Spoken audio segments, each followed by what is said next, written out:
The Wonderful Wizard of Oz by L. Frank Baum, Chapter 1. The Cyclone.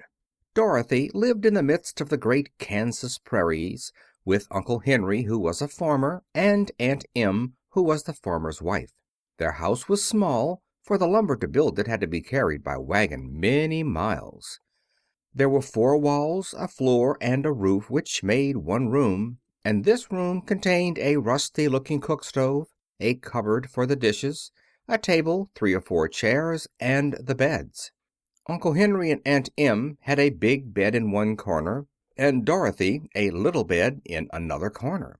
There was no garret at all, and no cellar, except a small hole dug in the ground called a cyclone cellar, where the family could go in case one of those great whirlwinds arose, mighty enough to crush any building in its path.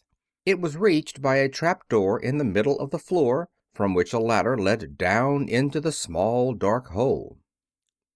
When Dorothy stood in the doorway and looked around, she could see nothing but the great gray prairie on every side.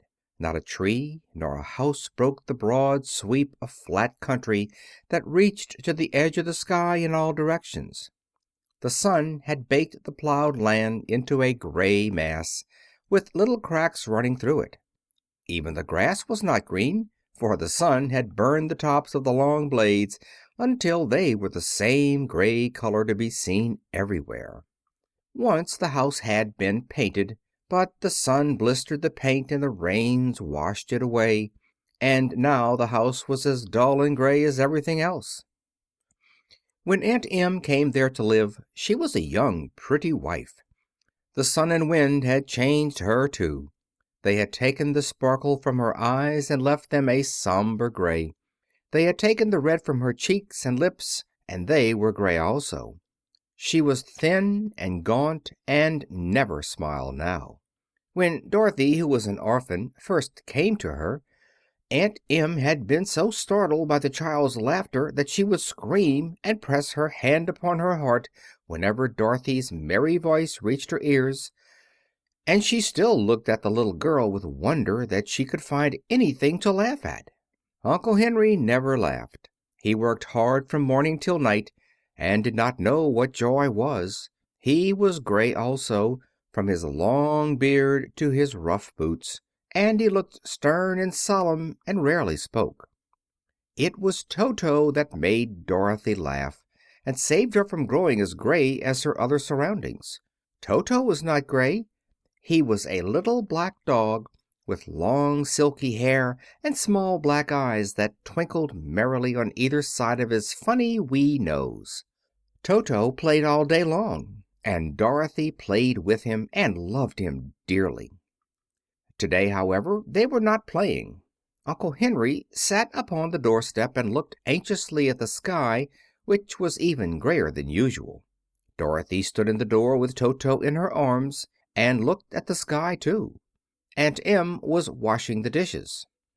From the far north they heard a low wail of the wind, and Uncle Henry and Dorothy could see where the long grass bowed in waves before the coming storm. There now came a sharp whistling in the air from the south, and as they turned their eyes that way they saw ripples in the grass coming from that direction also. Suddenly Uncle Henry stood up. "There's a cyclone coming, Em," he called to his wife. "I'll go look after the stock." Then he ran toward the sheds where the cows and horses were kept. Aunt Em dropped her work and came to the door. One glance told her of the danger close at hand. "Quick, Dorothy!" she screamed. "Run for the cellar!" Toto jumped out of Dorothy's arms and hid under the bed, and the girls started to get him. Aunt Em, badly frightened, threw open the trap door in the floor and climbed down the ladder into the small dark hole.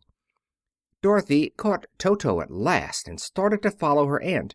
When she was halfway across the room, there came a great shriek from the wind, and the house shook so hard that she lost her footing and sat down suddenly upon the floor. Then a strange thing happened. The house whirled around 2 or 3 times and rose slowly through the air. Dorothy felt as if she were going up in a balloon. The north and south winds met where the house stood, and made it the exact center of the cyclone.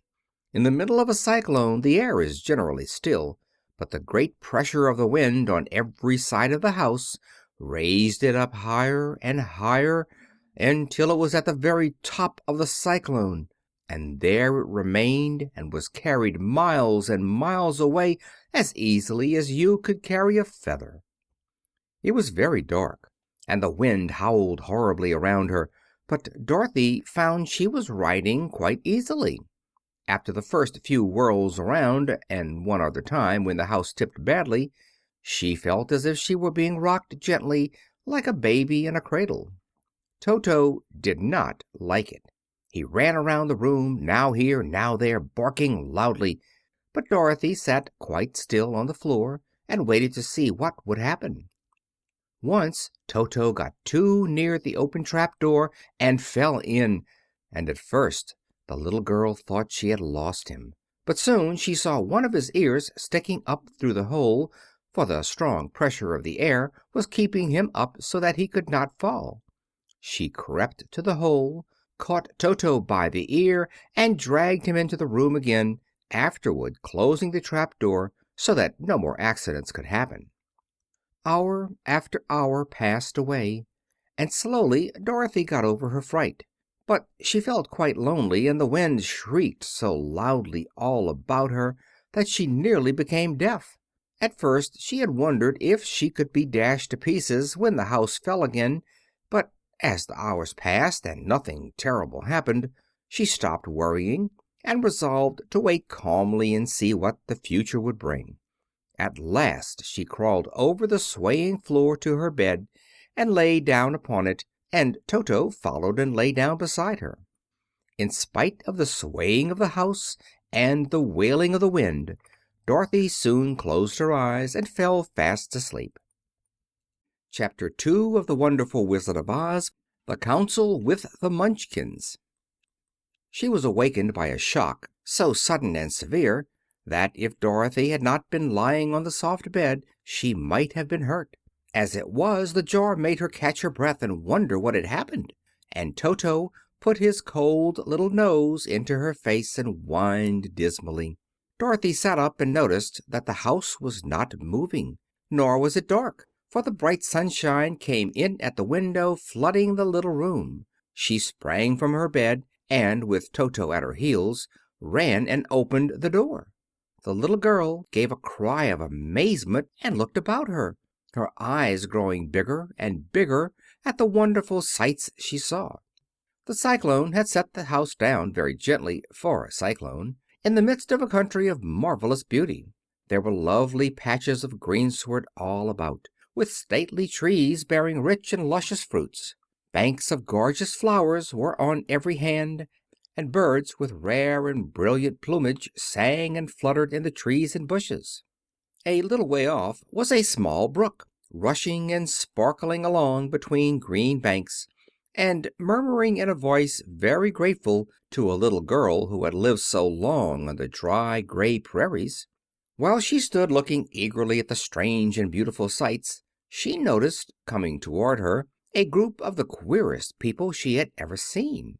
They were not as big as the grown folk she had always been used to, but neither were they very small. In fact, they seemed about as tall as Dorothy, who was a well-grown child for her age, although they were, so far as looks go, many years older. 3 were men and 1 a woman, and all were oddly dressed. They wore round hats that rose to a small point a foot above their heads, with little bells around the brims that tinkled sweetly as they moved. The hats of the men were blue. The little woman's hat was white, and she wore a white gown that hung in pleats from her shoulders. Over it were sprinkled little stars that glistened in the sun like diamonds. The men were dressed in blue, of the same shade as their hats, and wore well-polished boots with a deep roll of blue at the tops. The men, Dorothy thought, were about as old as Uncle Henry, for 2 of them had beards. But the little woman was doubtless much older. Her face was covered with wrinkles, her hair was nearly white, and she walked rather stiffly. When these people drew near the house where Dorothy was standing in the doorway, they paused and whispered among themselves as if afraid to come farther. But the little old woman walked up to Dorothy, made a low bow, and said in a sweet voice, "You are welcome, most noble sorceress, to the land of the Munchkins. We are so grateful to you for having killed the Wicked Witch of the East and for setting our people free from bondage." Dorothy listened to this speech with wonder. What could the little woman possibly mean by calling her a sorceress, and saying she had killed the Wicked Witch of the East? Dorothy was an innocent, harmless little girl who had been carried by a cyclone many miles from home, and she had never killed anything in all her life.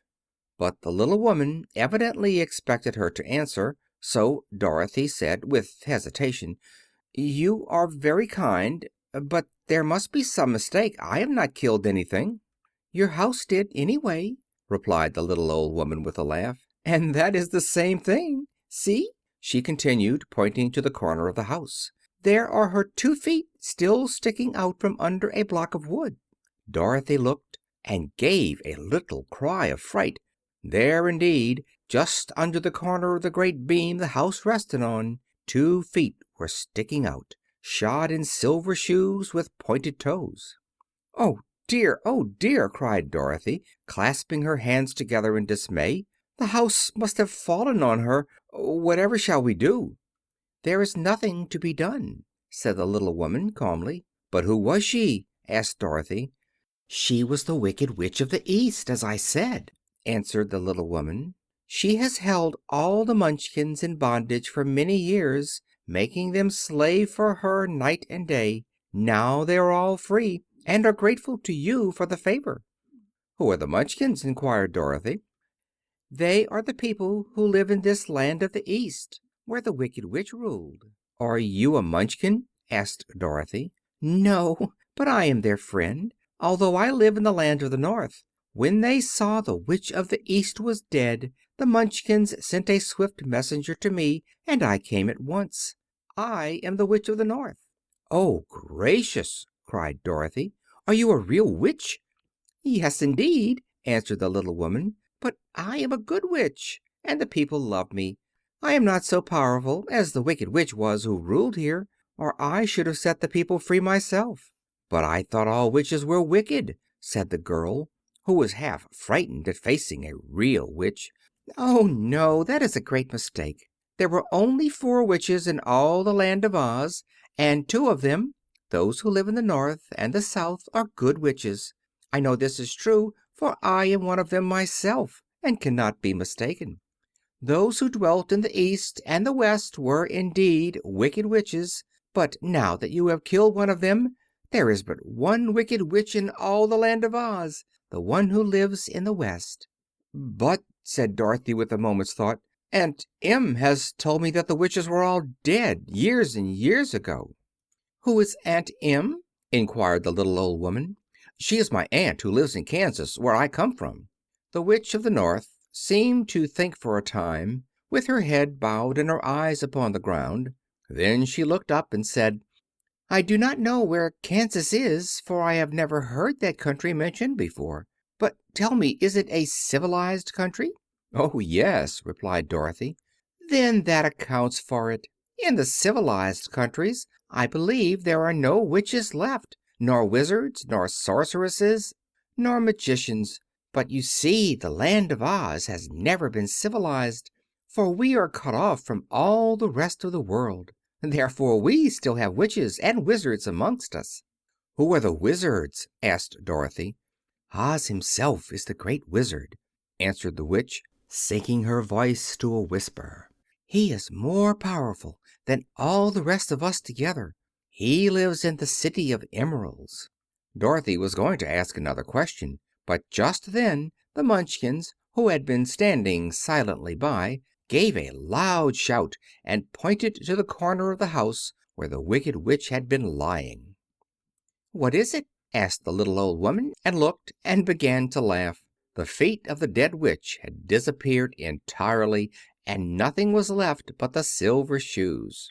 "She was so old," explained the Witch of the North, "that she dried up quickly in the sun. that is the end of her. But the silver shoes are yours, and you shall have them to wear." She reached down and picked up the shoes, and after shaking the dust out of them, handed them to Dorothy. "The Witch of the East was proud of those silver shoes," said one of the Munchkins, "and there is some charm connected with them, but what it is we never knew." Dorothy carried the shoes into the house and placed them on the table. Then she came out again to the Munchkins and said, "I am anxious to get back to my aunt and uncle, for I am sure they will worry about me. Can you help me find my way?" The Munchkins and the Witch first looked at one another, and then at Dorothy, and then shook their heads. "At the East, not far from here," said one, "there is a great desert, and no one could live to cross it." "It is the same at the South," said another, "for I have been there and seen it. The South is the country of the Quadlings." "I am told," said the third man, "that it is the same at the West, and that country where the Winkies live is ruled by the Wicked Witch of the West, who would make you her slave if you passed her way." "The North is my home," said the old lady, "and at its edge is the same great desert that surrounds this Land of Oz. I'm afraid, my dear, you will have to live with us." Dorothy began to sob at this, for she felt lonely among all these strange people. Her tears seemed to grieve the kind-hearted Munchkins, for they immediately took out their handkerchiefs and began to weep also.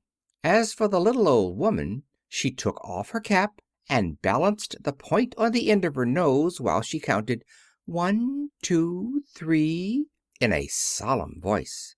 At once the cap changed to a slate, on which was written in big white chalk marks, "Let Dorothy go to the City of Emeralds."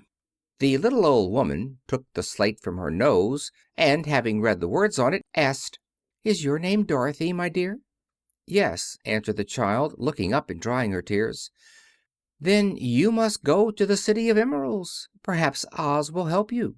"Where is this city?" asked Dorothy. "It is exactly in the center of the country, and is ruled by Oz, the great Wizard I told you of." "Is he a good man?" inquired the girl anxiously.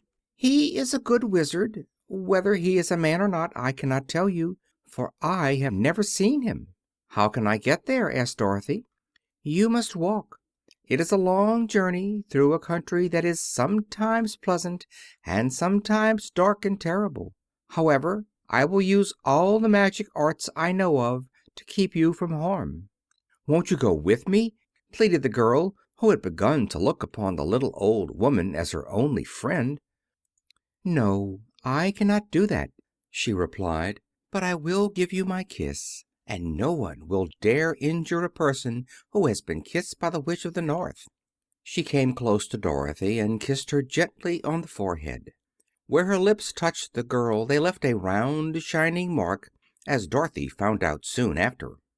"The road to the City of Emeralds is paved with yellow brick," said the Witch, "so you cannot miss it. When you get to Oz, do not be afraid of him, but tell your story and ask him to help you.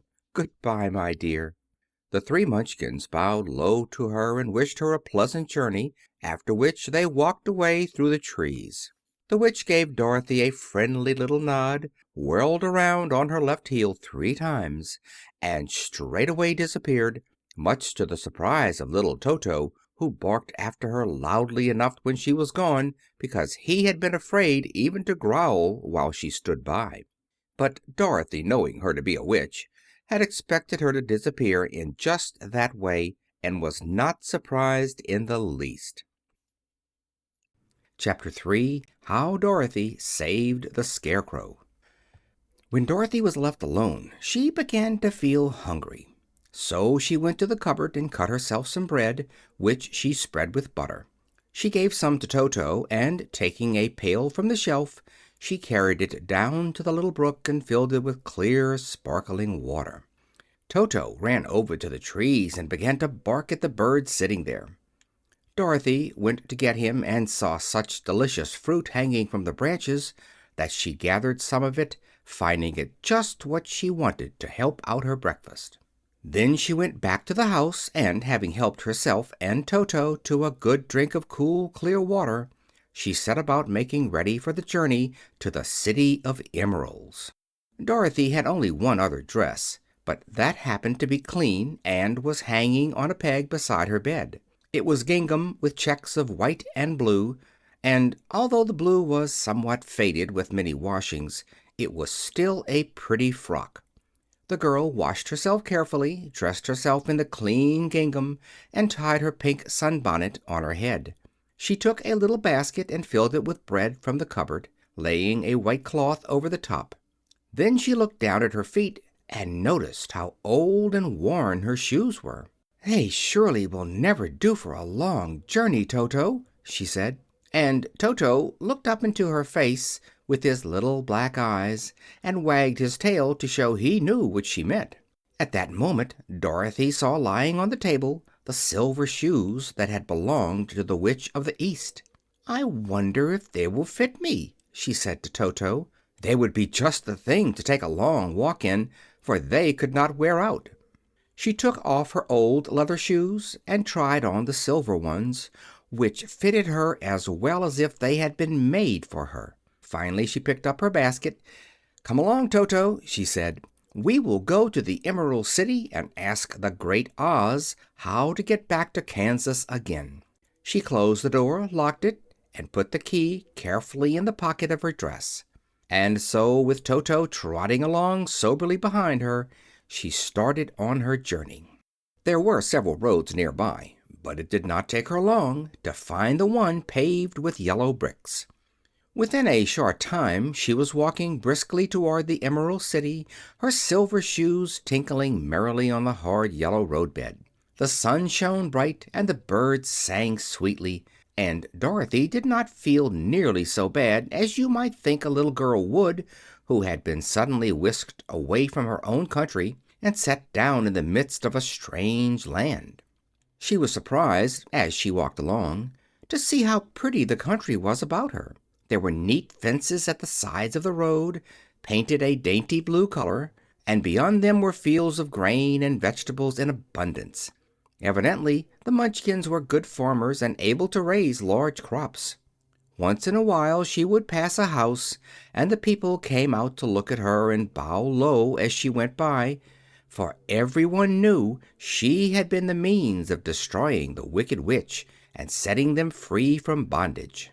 The houses of the Munchkins were odd-looking dwellings, for each was round, with a big dome for a roof. All were painted blue, for in this country of the East blue was the favorite color. Toward evening, when Dorothy was tired with her long walk and began to wonder where she might pass the night, she came to a house rather larger than the rest. On the green lawn before it many men and women were dancing.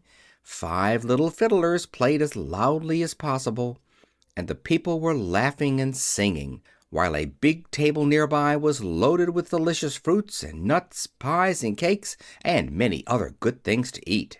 The people greeted Dorothy kindly and invited her to supper and to pass the night with them, for this was the home of one of the richest Munchkins in the land, and his friends were gathered with him to celebrate their freedom from the bondage of the Wicked Witch. Dorothy ate a hearty supper and was waited upon by the rich Munchkin himself, whose name was Buck. Then she sat upon a settee and watched the people dance. When Buck saw her silver shoes, he said, "You must be a great sorceress." "Why?" asked the girl. "Because you wear silver shoes and have killed the Wicked Witch. Besides, you have white in your frock, and only witches and sorceresses wear white." "My dress is blue and white checked," said Dorothy, smoothing out the wrinkles in it. "It is kind of you to wear that," said Buck. "Blue is the color of the Munchkins, and white is the witch color, so we know you are a friendly witch." Dorothy did not know what to say to this, for all the people seemed to think her a witch, and she knew very well she was only an ordinary little girl who had come by the chance of a cyclone into a strange land. When she had tired watching the dancing, Buck led her into the house, where he gave her a room with a pretty bed in it. The sheets were made of blue cloth, and Dorothy slept soundly in them till morning, with Toto curled up on the blue rug beside her. She ate a hearty breakfast and watched a wee Munchkin baby who played with Toto and pulled his tail and crowed and laughed in a way that greatly amused Dorothy. Toto was a fine curiosity to all the people, for they had never seen a dog before. "How far is it to the Emerald City?" the girl asked. "I do not know," answered Boq gravely, "for I have never been there. It is better for people to keep away from Oz, unless they have business with him. But it is a long way to the Emerald City, and it will take you many days. The country here is rich and pleasant, but you must pass through rough and dangerous places before you reach the end of your journey." This worried Dorothy a little, but she knew that only the Great Oz could help her get to Kansas again, so she bravely resolved not to turn back. She bade her friends good-bye and again started along the road of yellow brick. When she had gone several miles, she thought she would stop to rest, and so climbed to the top of the fence beside the road and sat down.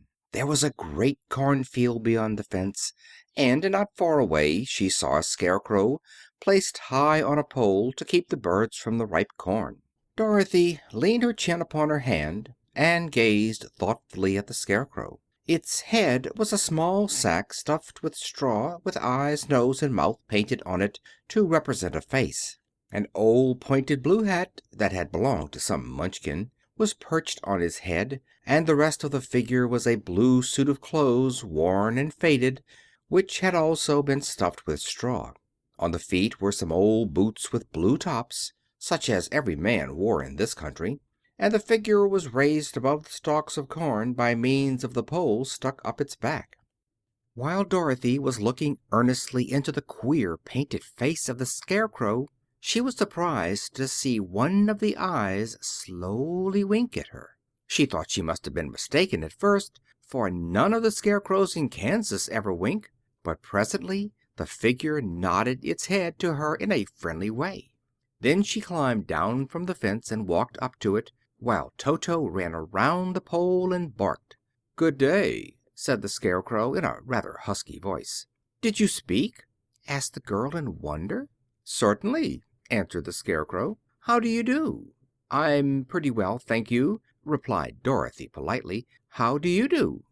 "I'm not feeling well," said the Scarecrow with a smile, "for it is very tedious being perched up here night and day to scare away crows." "Can't you get down?" asked Dorothy.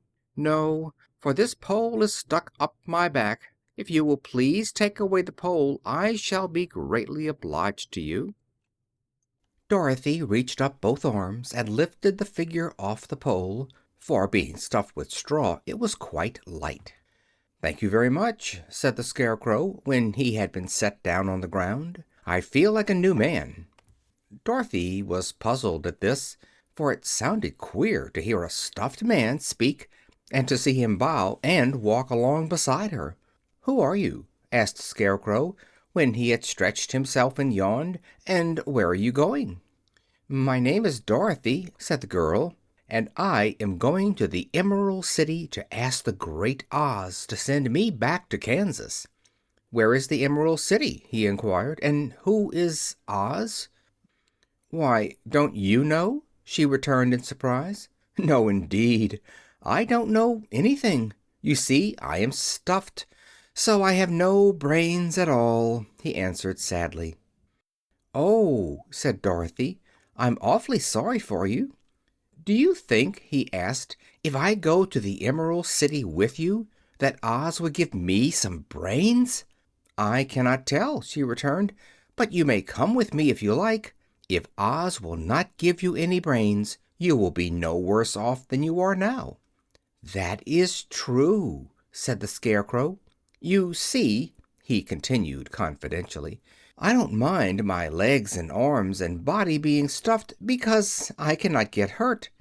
If anyone treads on my toes or sticks a pin into me, it doesn't matter, for I can't feel it.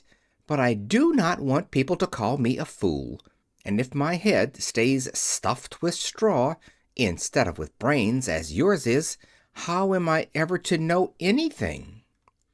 "I understand how you feel," said the little girl, who was truly sorry for him. If you will come with me, I'll ask Oz to do all he can for you." "Thank you," he answered gratefully. They walked back to the road. Dorothy helped him over the fence, and they started along the path of yellow brick for the Emerald City. Toto did not like this addition to the party at first. He smelled around the stuffed man as if he suspected there might be a nest of rats in the straw, and he often growled in an unfriendly way at the Scarecrow. "Don't mind Toto," said Dorothy to her new friend. "He never bites." "Oh, I'm not afraid," replied the Scarecrow. "He can't hurt the straw. Do let me carry that basket for you. I shall not mind it, for I can't get tired. I'll tell you a secret," he continued as he walked along. "There is only one thing in the world I am afraid of." "What is that?" asked Dorothy. "The Munchkin farmer who made you?" "No," answered the Scarecrow. "It is a lighted match." Chapter 4. The Road Through the Forest. After a few hours the road began to be rough, and the walking grew so difficult that the Scarecrow often stumbled over the yellow bricks, which were here very uneven. Sometimes, indeed, they were broken or missing altogether, leaving holes that Toto jumped across and Dorothy walked around. As for the Scarecrow, having no brains, he walked straight ahead and so stepped into the holes and fell at full length on the hard bricks. It never hurt him, however, and Dorothy would pick him up and set him upon his feet again, while he joined her in laughing merrily at his own mishap. The farms were not nearly so well cared for here as they were farther back.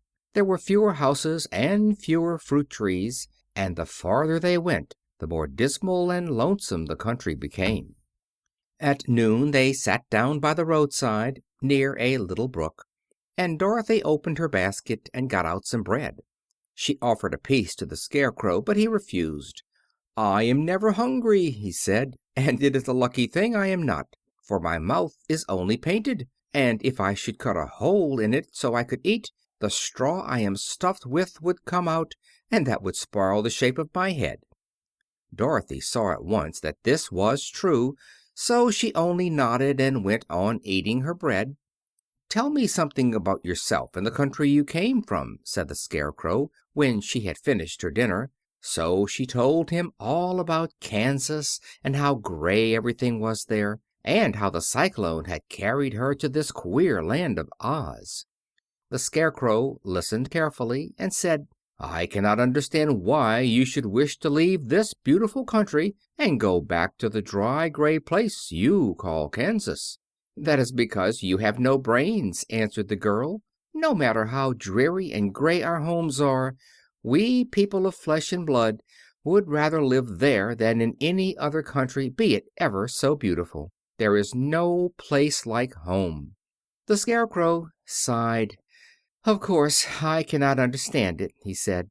"If your heads were stuffed with straw, like mine, you would probably all live in the beautiful places, and then Kansas would have no people at all. It is fortunate for Kansas that you have brains." "Won't you tell me a story while we are resting?" asked the child. The Scarecrow looked at her reproachfully and answered, "My life has been so short that I really know nothing whatever. I was only made day before yesterday. What happened in the world before that time is all unknown to me. Luckily, when the farmer made my head, one of the first things he did was to paint my ears, so that I heard what was going on. There was another Munchkin with him, and the first thing I heard was the farmer saying, 'How do you like those ears?' 'They aren't straight,' answered the other. 'Never mind,' said the farmer, 'they are ears just the same,' which was true enough. 'Now I'll make the eyes,' said the farmer. So he painted my right eye, and as soon as it was finished I found myself looking at him and everything around me with a great deal of curiosity, for this was my first glimpse of the world. 'That's a rather pretty eye,' remarked the Munchkin, who was watching the farmer. 'Blue paint is just the color for eyes.' 'I think I'll make the other a little bigger,' said the farmer. And when the second eye was done I could see much better than before. Then he made my nose and my mouth. But I did not speak because at that time I didn't know what a mouth was for. I had the fun of watching them make my body and my arms and legs, and when they fastened on my head at last, I felt very proud, for I thought I was just as good a man as anyone. "This fellow will scare the crows fast enough," said the farmer. "He looks just like a man." "Why, he is a man," said the other, and I quite agreed with him. The farmer carried me under his arm to the cornfield and set me up on a tall stick where you found me. He and his friend soon after walked away and left me alone. I did not like to be deserted this way, so I tried to walk after them, but my feet would not touch the ground, and I was forced to stay on that pole. It was a lonely life to lead, for I had nothing to think of, having been made such a little while before. Many crows and other birds flew into the cornfield, but as soon as they saw me they flew away again, thinking I was a Munchkin, and this pleased me and made me feel that I was quite an important person. By and by an old crow flew near me, and after looking at me carefully, he perched on my shoulder and said, "I wonder if that farmer thought to fool me in this clumsy manner? Any crow of sense could see that you were only stuffed with straw." Then he hopped down at my feet and ate all the corn he wanted. The other birds, seeing he was not harmed by me, came to eat the corn too, so in a short time there was a great flock of them about me. I felt sad at this, for it showed I was not such a good Scarecrow after all. But the old crow comforted me, saying, "If you only had brains in your head, you would be as good a man as any of them, and a better man than some of them. Brains are the only thing worth having in this world, no matter whether one is a crow or a man." After the crows had gone, I thought this over, and decided I would try hard to get some brains. By good luck, you came along and pulled me off the stake, and from what you say, I am sure the great Oz will give me brains as soon as we get to the Emerald City. "I hope so," said Dorothy earnestly, "since you seem anxious to have them." "Oh, yes, I am anxious," returned the Scarecrow. "It is such an uncomfortable feeling to know one is a fool." "Well," said the girl, "let us go," and she handed the basket to the Scarecrow. There were no fences at all by the roadside now, and the land was rough and untilled. Toward evening they came to a great forest, where the trees grew so big and close together that their branches met over the road of yellow brick. It was almost dark under the trees, for the branches shut out the daylight, but the travelers did not stop and went on into the forest. "If this road goes in, it must come out," said the Scarecrow, "and as the Emerald City is at the other end of the road, we must go wherever it leads us." "Anyone would know that," said Dorothy. "Certainly; that is why I know it," returned the Scarecrow.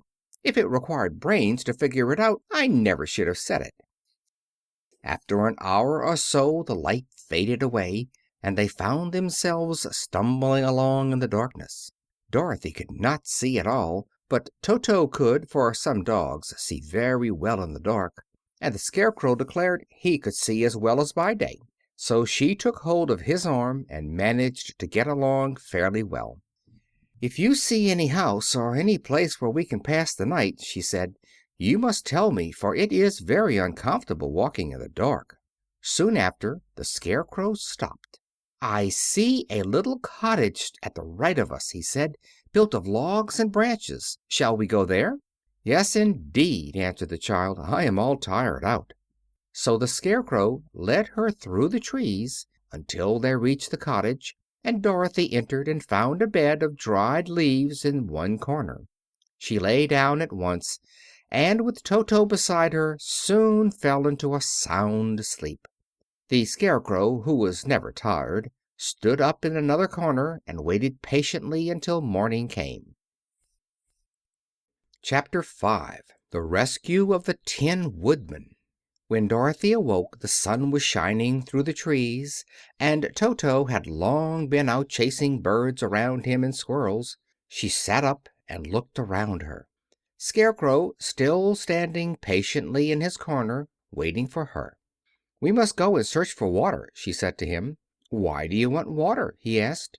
"To wash my face clean after the dust of the road, and to drink, so the dry bread will not stick in my throat." "It must be inconvenient to be made of flesh," said the Scarecrow thoughtfully, "for you must sleep and eat and drink. However, you have brains, and it is worth a lot of bother to be able to think properly." They left the cottage and walked through the trees until they found a little spring of clear water, where Dorothy drank and bathed and ate her breakfast. She saw there was not much bread left in the basket, and the girl was thankful the Scarecrow did not have to eat anything, for there was scarcely enough for herself and Toto for the day.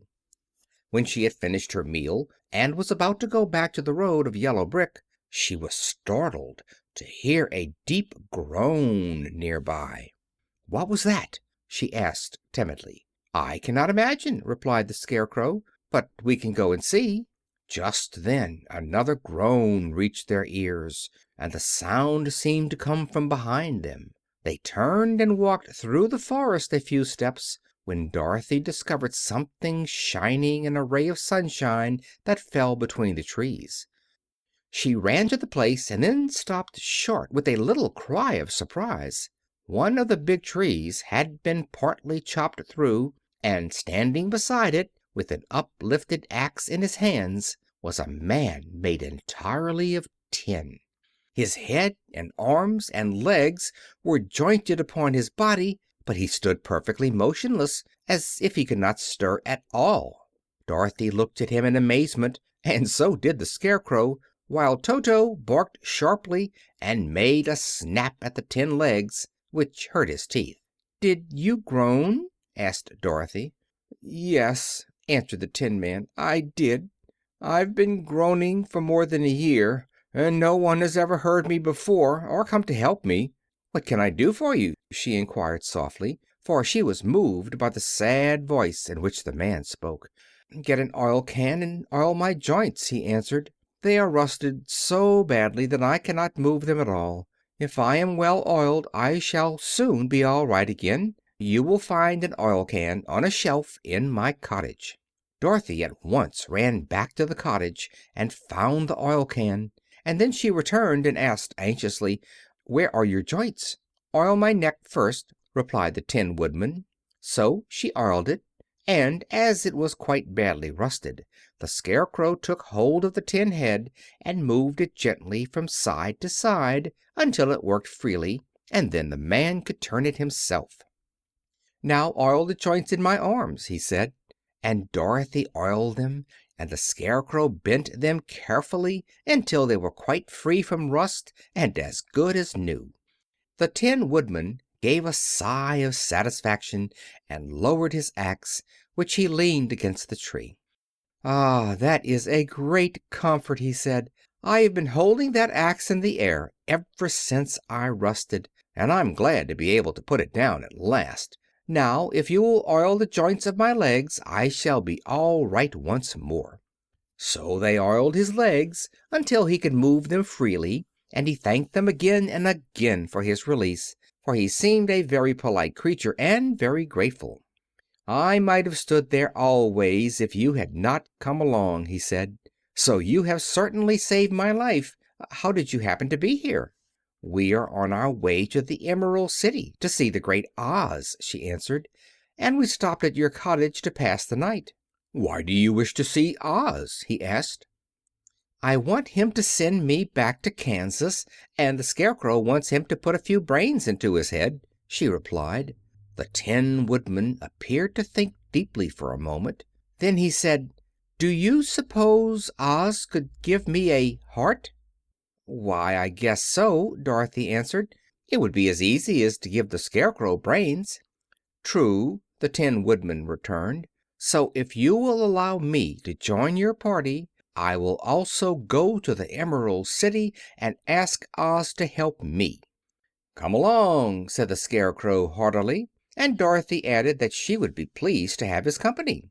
So the Tin Woodman shouldered his axe, and they all passed through the forest until they came to the road that was paved with yellow brick. The Tin Woodman had asked Dorothy to put the oil can in her basket, for, he said, if I should get caught in the rain and rust again, I would need the oil can badly. It was a bit of good luck to have their new comrade join the party, for soon after they had begun their journey again they came to a place where the trees and branches grew so thick over the road that the travelers could not pass. But the Tin Woodman set to work with his axe and chopped so well that soon he cleared a passage for the entire party. Dorothy was thinking so earnestly as they walked along that she did not notice when the Scarecrow stumbled into a hole and rolled over to the side of the road. Indeed, he was obliged to call her to help him up again. "Why didn't you walk around the hole?" asked the Tin Woodman. "I don't know enough," replied the Scarecrow cheerfully. "My head is stuffed with straw, you know, and that is why I am going to Oz to ask him for some brains." "Oh, I see," said the Tin Woodman. "But after all, brains are not the best things in the world." "Have you any?" inquired the Scarecrow. "No, my head is quite empty," answered the Woodman. "But once I had brains, and a heart also, so having tried them both I should much rather have a heart." "And why is that?" asked the Scarecrow. "I will tell you my story, and then you will know." So while they were walking through the forest the Tin Woodman told the following story. "I was born the son of a woodman who chopped down trees in the forest and sold the wood for a living. When I grew up I too became a wood chopper, and after my father died I took care of my old mother as long as she lived. Then I made up my mind that instead of living alone I would marry, so that I might not become lonely. There was one of the Munchkin girls who was so beautiful that I soon grew to love her with all my heart. She, on her part, promised to marry me as soon as I could earn enough money to build a better house for her. So I set to work harder than ever. But the girl lived with an old woman who did not want her to marry anyone, for she was so lazy she wished the girl to remain with her and do the cooking and the housework. So the old woman went to the Wicked Witch of the East and promised her 2 sheep and a cow if she would prevent the marriage. Thereupon the Wicked Witch enchanted my axe, and when I was chopping away at my best one day, for I was anxious to get the new house and my wife as soon as possible, the axe slipped all at once and cut off my left leg. This at first seemed a great misfortune, for I knew a one-legged man could not do very well as a wood chopper. So I went to a tinsmith and had him make me a new leg out of tin. The leg worked very well once I was used to it. But my action angered the Wicked Witch of the East, for she had promised the old woman I should not marry the pretty Munchkin girl. When I began chopping again, my axe slipped and cut off my right leg. Again I went to the tinsmith, and again he made me a leg out of tin. After this the enchanted axe cut off my arms one after the other, but nothing daunted, I had them replaced with tin ones. The Wicked Witch then made the axe slip and cut off my head, and at first I thought that was the end of me, but the tinsmith happened to come along, and he made me a new head out of tin. I thought I had beaten the Wicked Witch then, and I worked harder than ever, but I little knew how cruel my enemy could be. She thought of a new way to kill my love for the beautiful Munchkin maiden, and made my axe slip again, so that it cut right through my body, splitting me into 2 halves. Once more the tinsmith came to my help and made me a body of tin, fastening my tin arms and legs and head to it by means of joints, so that I could move around as well as ever. But alas! I had now no heart, so that I lost all my love for the Munchkin girl, and did not care whether I married her or not. I suppose she is still living with the old woman, waiting for me to come after her. My body shone so brightly in the sun that I felt very proud of it, and it did not matter now if my axe slipped, for it could not cut me.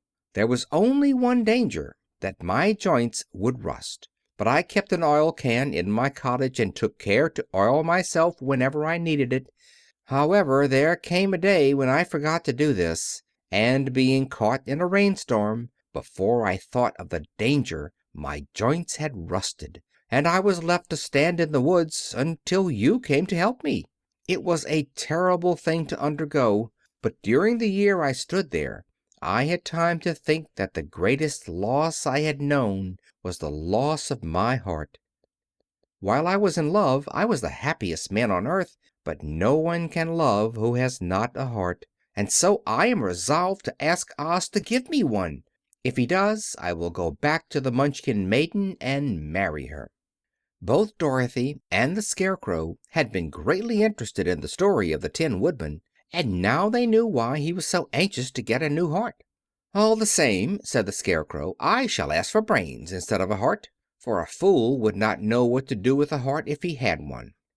"I shall take the heart," returned the Tin Woodman, "for brains do not make one happy, and happiness is the best thing in the world." Dorothy did not say anything, for she was puzzled to know which of her two friends was right, and she decided if she could only get back to Kansas and Aunt Em, it did not matter so much whether the Woodman had no brains and the Scarecrow no heart, or each got what he wanted. What worried her most was that the bread was nearly gone, and another meal for herself and Toto would empty the basket. To be sure, neither the Woodman nor the Scarecrow ever ate anything, but she was not made of tin or straw, and could not live unless she was fed. Chapter 6. The Cowardly Lion. All this time Dorothy and her companions had been walking through the thick woods. The road was paved with yellow brick, but these were much covered by dried branches and dead leaves from trees, and the walking was not at all good. There were few birds in this part of the forest, for birds love the open country where there is plenty of sunshine. But now and then there came a deep growl from some wild animal hidden among the trees. These sounds made the little girl's heart beat fast, for she did not know what made them. But Toto knew, and he walked close to Dorothy's side and did not even bark in return. "How long will it be," the child asked of the Tin Woodman, "before we are out of the forest?" "I cannot tell," was the answer, "for I have never been to the Emerald City. But my father went there once when I was a boy, and he said it was a long journey through a dangerous country. Although nearer to the city where Oz dwells, the country is beautiful.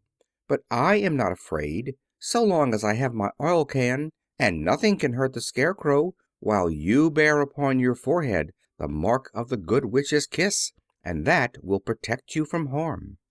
"But Toto," said the girl anxiously, "what will protect him?"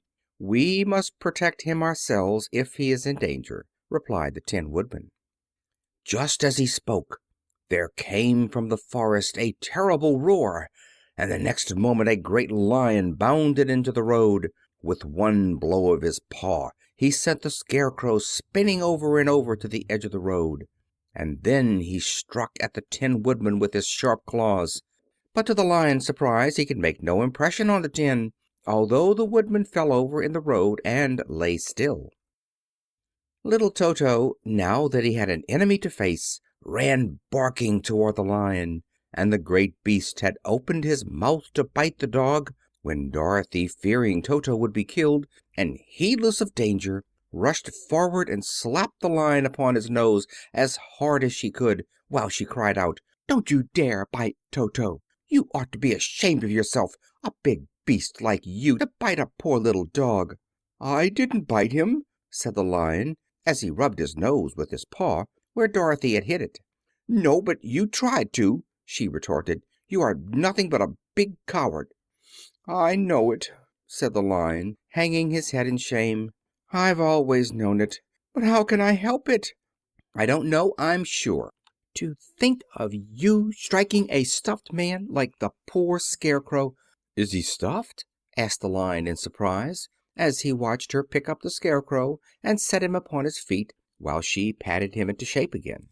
"Of course he's stuffed," replied Dorothy, who was still angry. "That's why he went over so easily," remarked the lion. It astonished me to see him whirl around so. Is the other one stuffed also?" "No," said Dorothy, "he's made of tin." And she helped the Woodman up again. "That's why he nearly blunted my claws," said the Lion. "When they scratched against the tin it made a cold shiver run down my back. What is that little animal you are so tender of?" "He is my dog, Toto," answered Dorothy. "Is he made of tin or stuffed?" asked the Lion. "Neither. He's a meat dog," said the girl. "Oh, he's a curious animal, and seems remarkably small now that I look at him. No one would think of biting such a little thing, except a coward like me," continued the Lion sadly. "What makes you a coward?" asked Dorothy, looking at the great beast in wonder, for he was as big as a small horse. "It's a mystery," replied the Lion. "I suppose I was born that way. All the other animals in the forest naturally expect me to be brave, for the lion is everywhere thought to be the king of beasts. I learned that if I roared very loudly every living thing was frightened and got out of my way. Whenever I've met a man I've been awfully scared, but I just roared at him and he has always run away as fast as he could go. If the elephants and the tigers and the bears have ever tried to fight me, I should have run myself. I'm such a coward.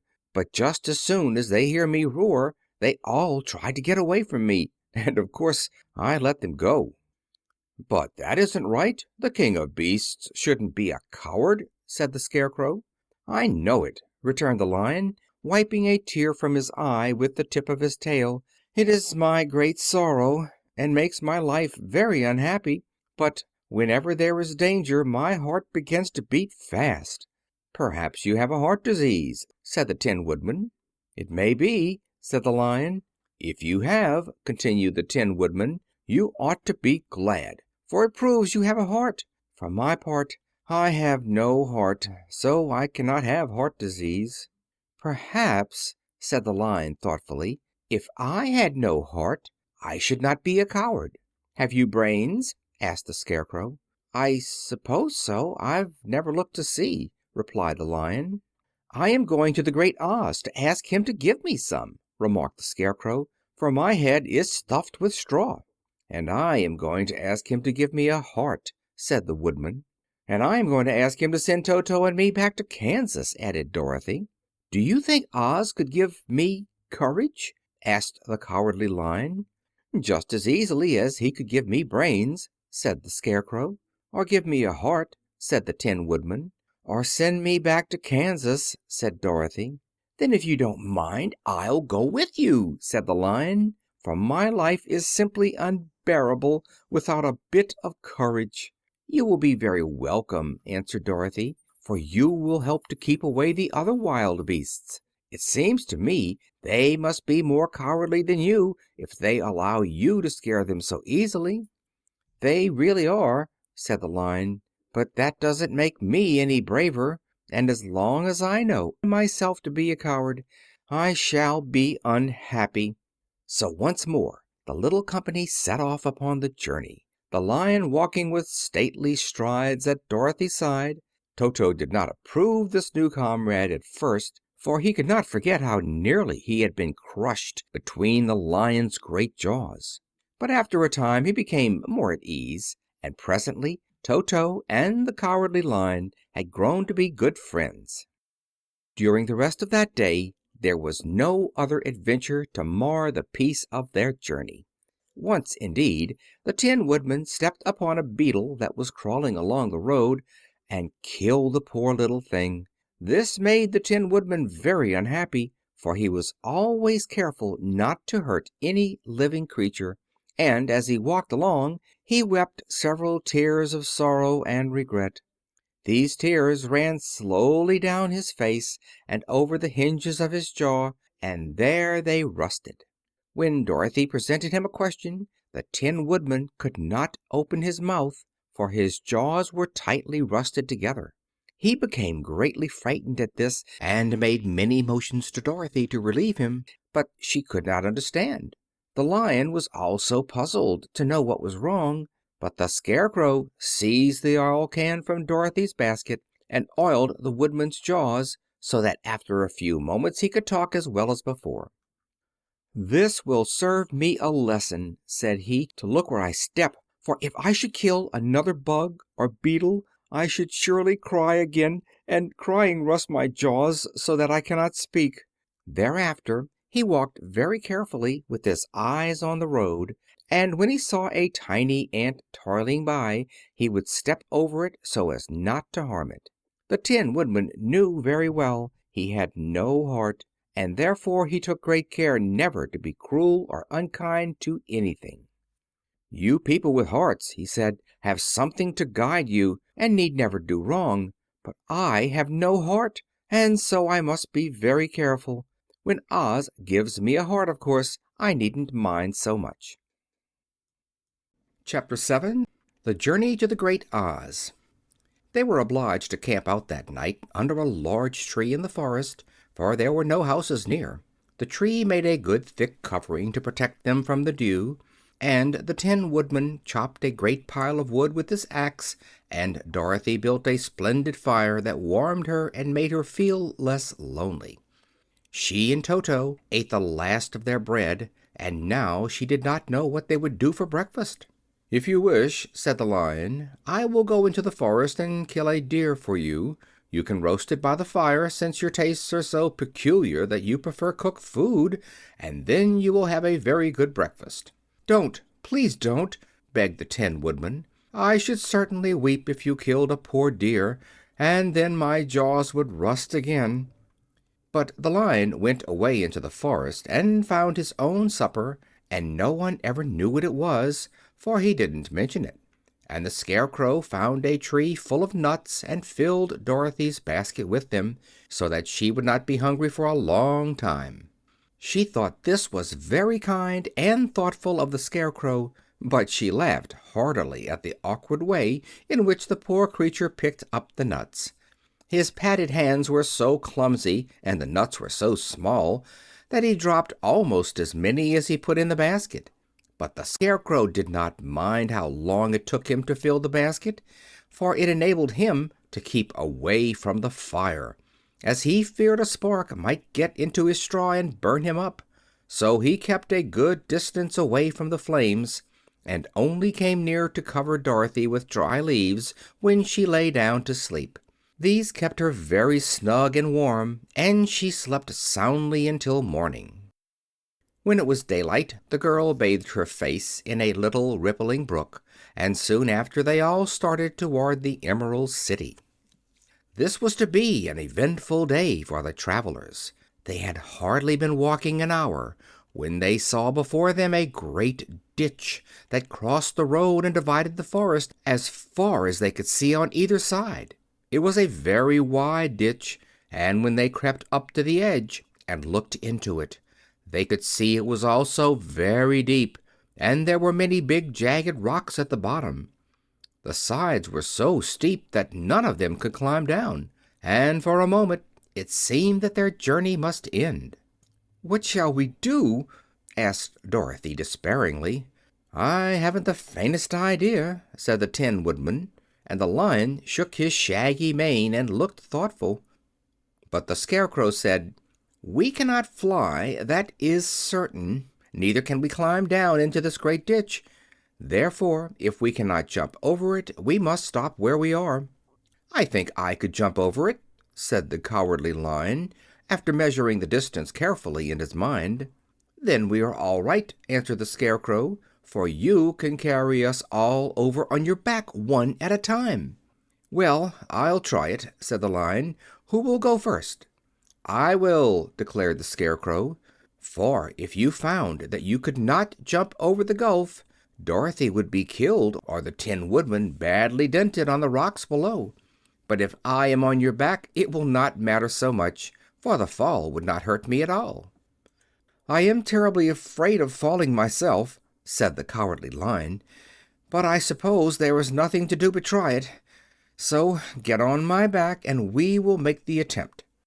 The Scarecrow sat upon the Lion's back, and the big beast walked to the edge of the gulf and crouched down. "Why don't you run and jump?" asked the Scarecrow. "Because that isn't the way we lions do things," he replied. Then, giving a great spring, he shot through the air and landed safely on the other side. They were all greatly pleased to see how easily he did it, and after the Scarecrow had got down from his back, the Lion sprang across the ditch again. Dorothy thought she would go next, so she took Toto in her arms and climbed on the Lion's back, holding tightly to his mane with one hand. The next moment it seemed as if she were flying through the air, and then, before she had time to think about it, she was safe on the other side. The Lion went back a third time and got the Tin Woodman, and then they all sat down for a few moments to give the beast a chance to rest, for his great leaps had made his breath short, and he panted like a big dog that has been running too long. They found the forest very thick on this side, and it looked dark and gloomy. After the Lion had rested, they started along the road of yellow brick, silently wondering, each in his own mind, if ever they would come to the end of the woods and reach the bright sunshine again. To add to their discomfort, they soon heard strange noises in the depths of the forest, and the Lion whispered to them that it was in this part of the country that the Kalidahs lived. "What are the Kalidahs?" asked the girl.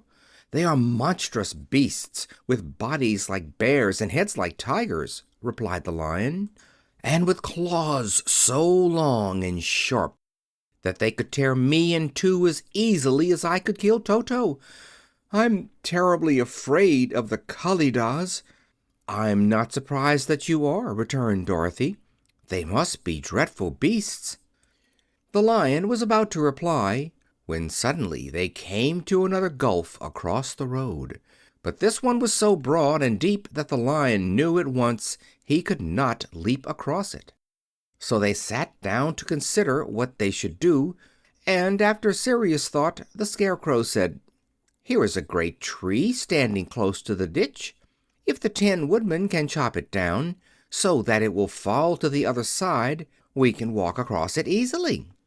"That is a first-rate idea," said the Lion. "One would almost suspect you had brains in your head instead of straw." The Woodman set to work at once, and so sharp was his axe that the tree was soon chopped nearly through. Then the Lion put his strong front legs against the tree and pushed with all his might, and slowly the big tree tipped and fell with a crash across the ditch, with its top branches on the other side. They had just started to cross this queer bridge when a sharp growl made them all look up, and to their horror they saw running toward them two great beasts with bodies like bears and heads like tigers. "They are the Kalidahs," said the Cowardly Lion, beginning to tremble. "Quick!" cried the Scarecrow, "let us cross over." So Dorothy went first, holding Toto in her arms. The Tin Woodman followed, and the Scarecrow came next. The Lion, although he was certainly afraid, turned to face the Kalidahs, and then he gave so loud and terrible a roar that Dorothy screamed, and the Scarecrow fell over backward, while even the fierce beasts stopped short and looked at him in surprise. But seeing they were bigger than the Lion, and remembering that there were two of them and only one of him, the Kalidahs again rushed forward, and the Lion crossed over the tree and turned to see what they would do next. Without stopping an instant, the fierce beasts also began to cross the tree, and the Lion said to Dorothy, "We are lost, for they will surely tear us to pieces with their sharp claws. But stand close behind me, and I will fight them as long as I am alive." "Wait a minute," called the Scarecrow. He had been thinking what was best to be done, and now he asked the Woodman to chop away the end of the tree that rested on their side of the ditch. The Tin Woodman began to use his axe at once, and just as the two Kalidahs were nearly across, the tree fell with a crash into the gulf, carrying the ugly, snarling brutes with it, and both were dashed to pieces on the sharp rocks at the bottom. "Well," said the Cowardly Lion, drawing a long breath of relief, "I see we are going to live a little while longer, and I am glad of it, for it must be a very uncomfortable thing not to be alive.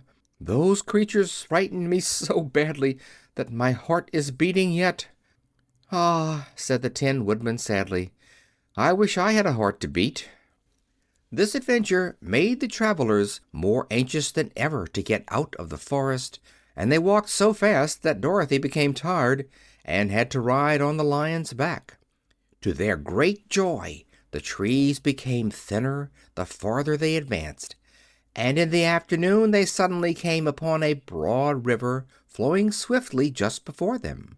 On the other side of the water they could see the road of yellow brick running through a beautiful country, with green meadows dotted with bright flowers, and all the road bordered with trees hanging full of delicious fruits. They were greatly pleased to see this delightful country before them. "How shall we cross the river?" asked Dorothy.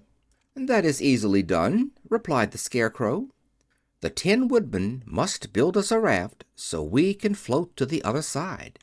So the Woodman took his axe and began to chop down small trees to make a raft, and while he was busy at this the Scarecrow found on the river bank a tree full of fine fruit. This pleased Dorothy, who had eaten nothing but nuts all day, and she made a hearty meal of the ripe fruit. But it takes time to make a raft, even when one is as industrious and untiring as the Tin Woodman, and when night came the work was not done.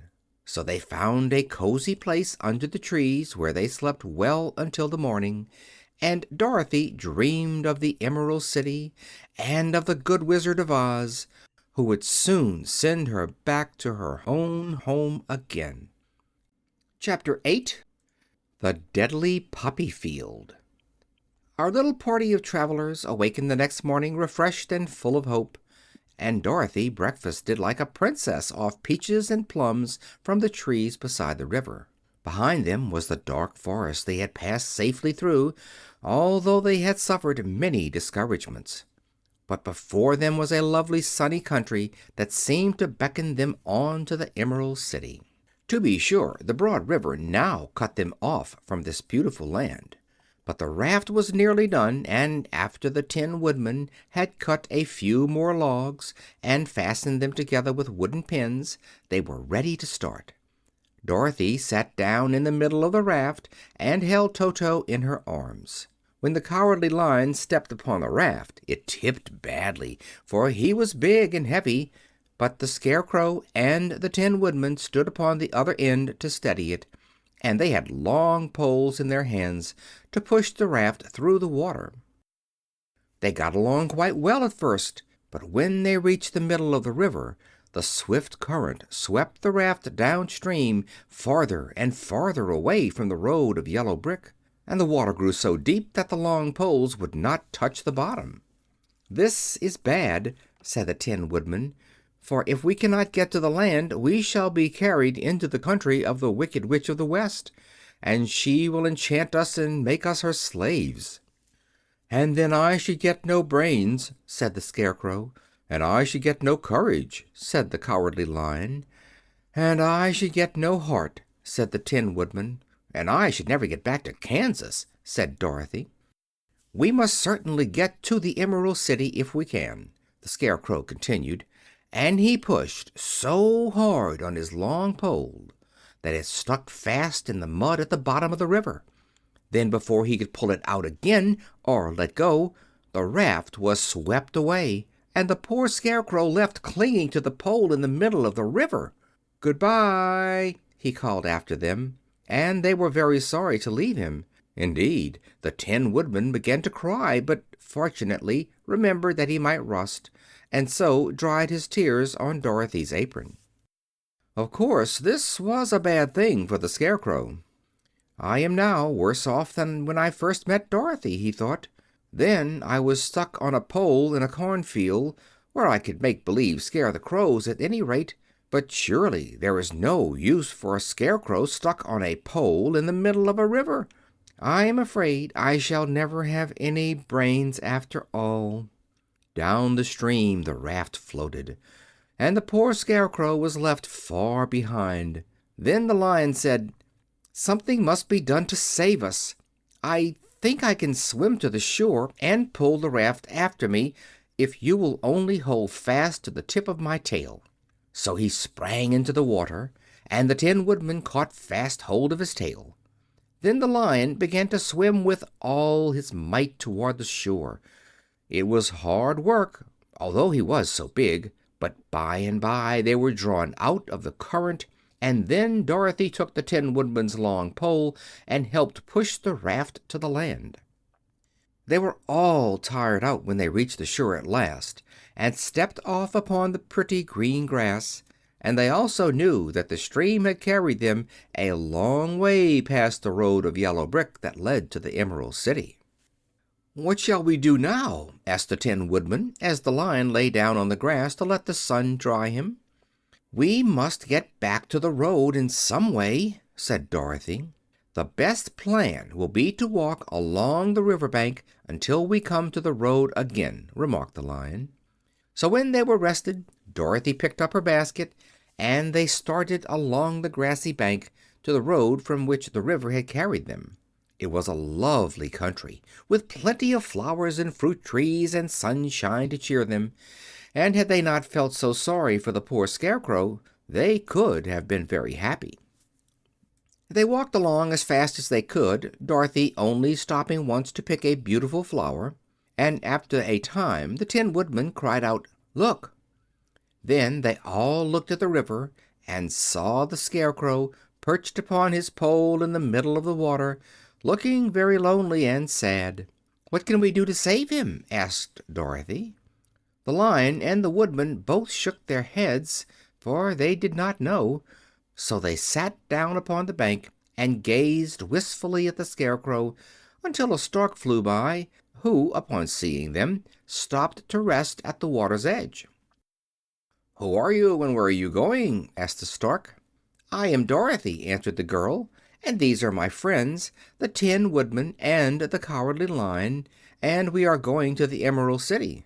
"This isn't the road," said the stork, as she twisted her long neck and looked sharply at the queer party.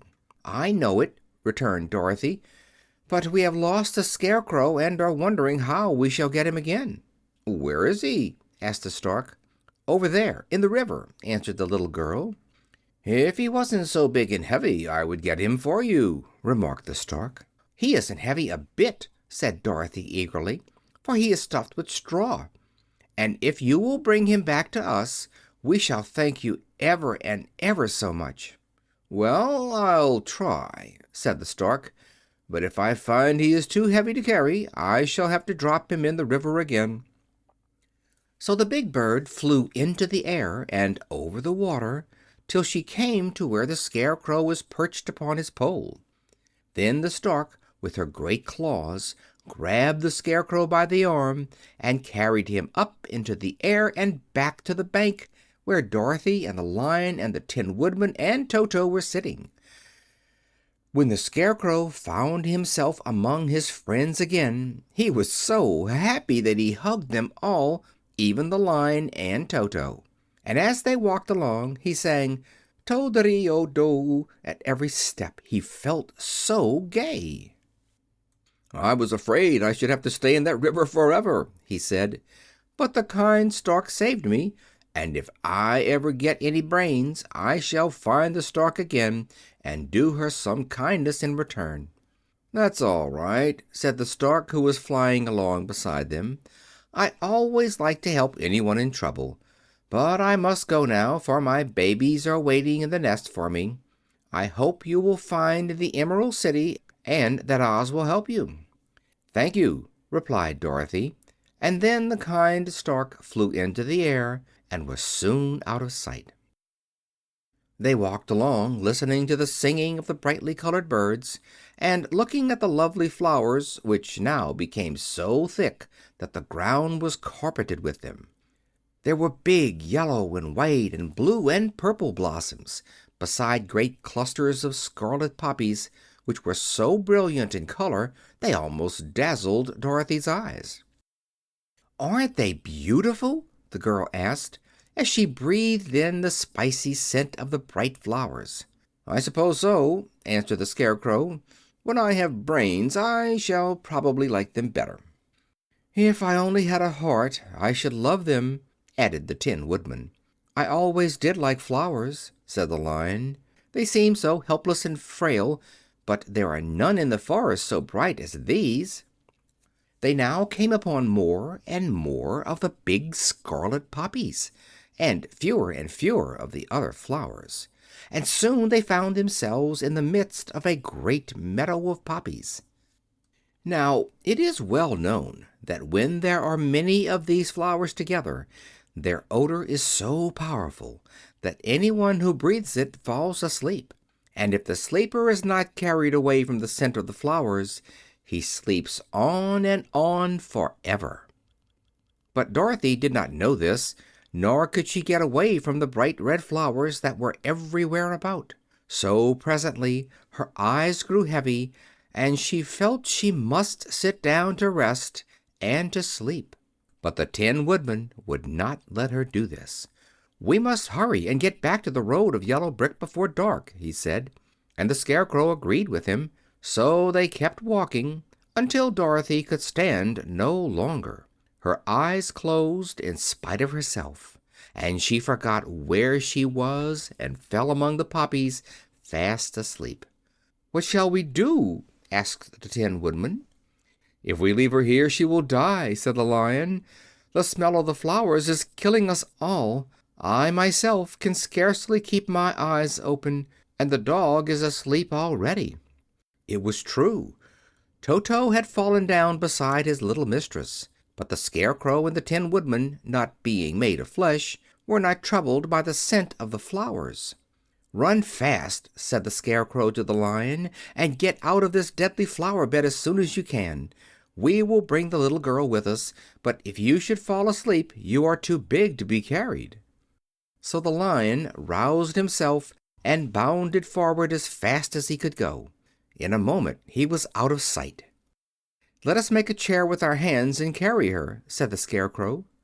So they picked up Toto and put the dog in Dorothy's lap, and then they made a chair with their hands for the seat and their arms for the arms, and carried the sleeping girl between them through the flowers. On and on they walked, and it seemed that the great carpet of deadly flowers that surrounded them would never end. They followed the bend of the river, and at last came upon their friend the Lion, lying fast asleep among the poppies.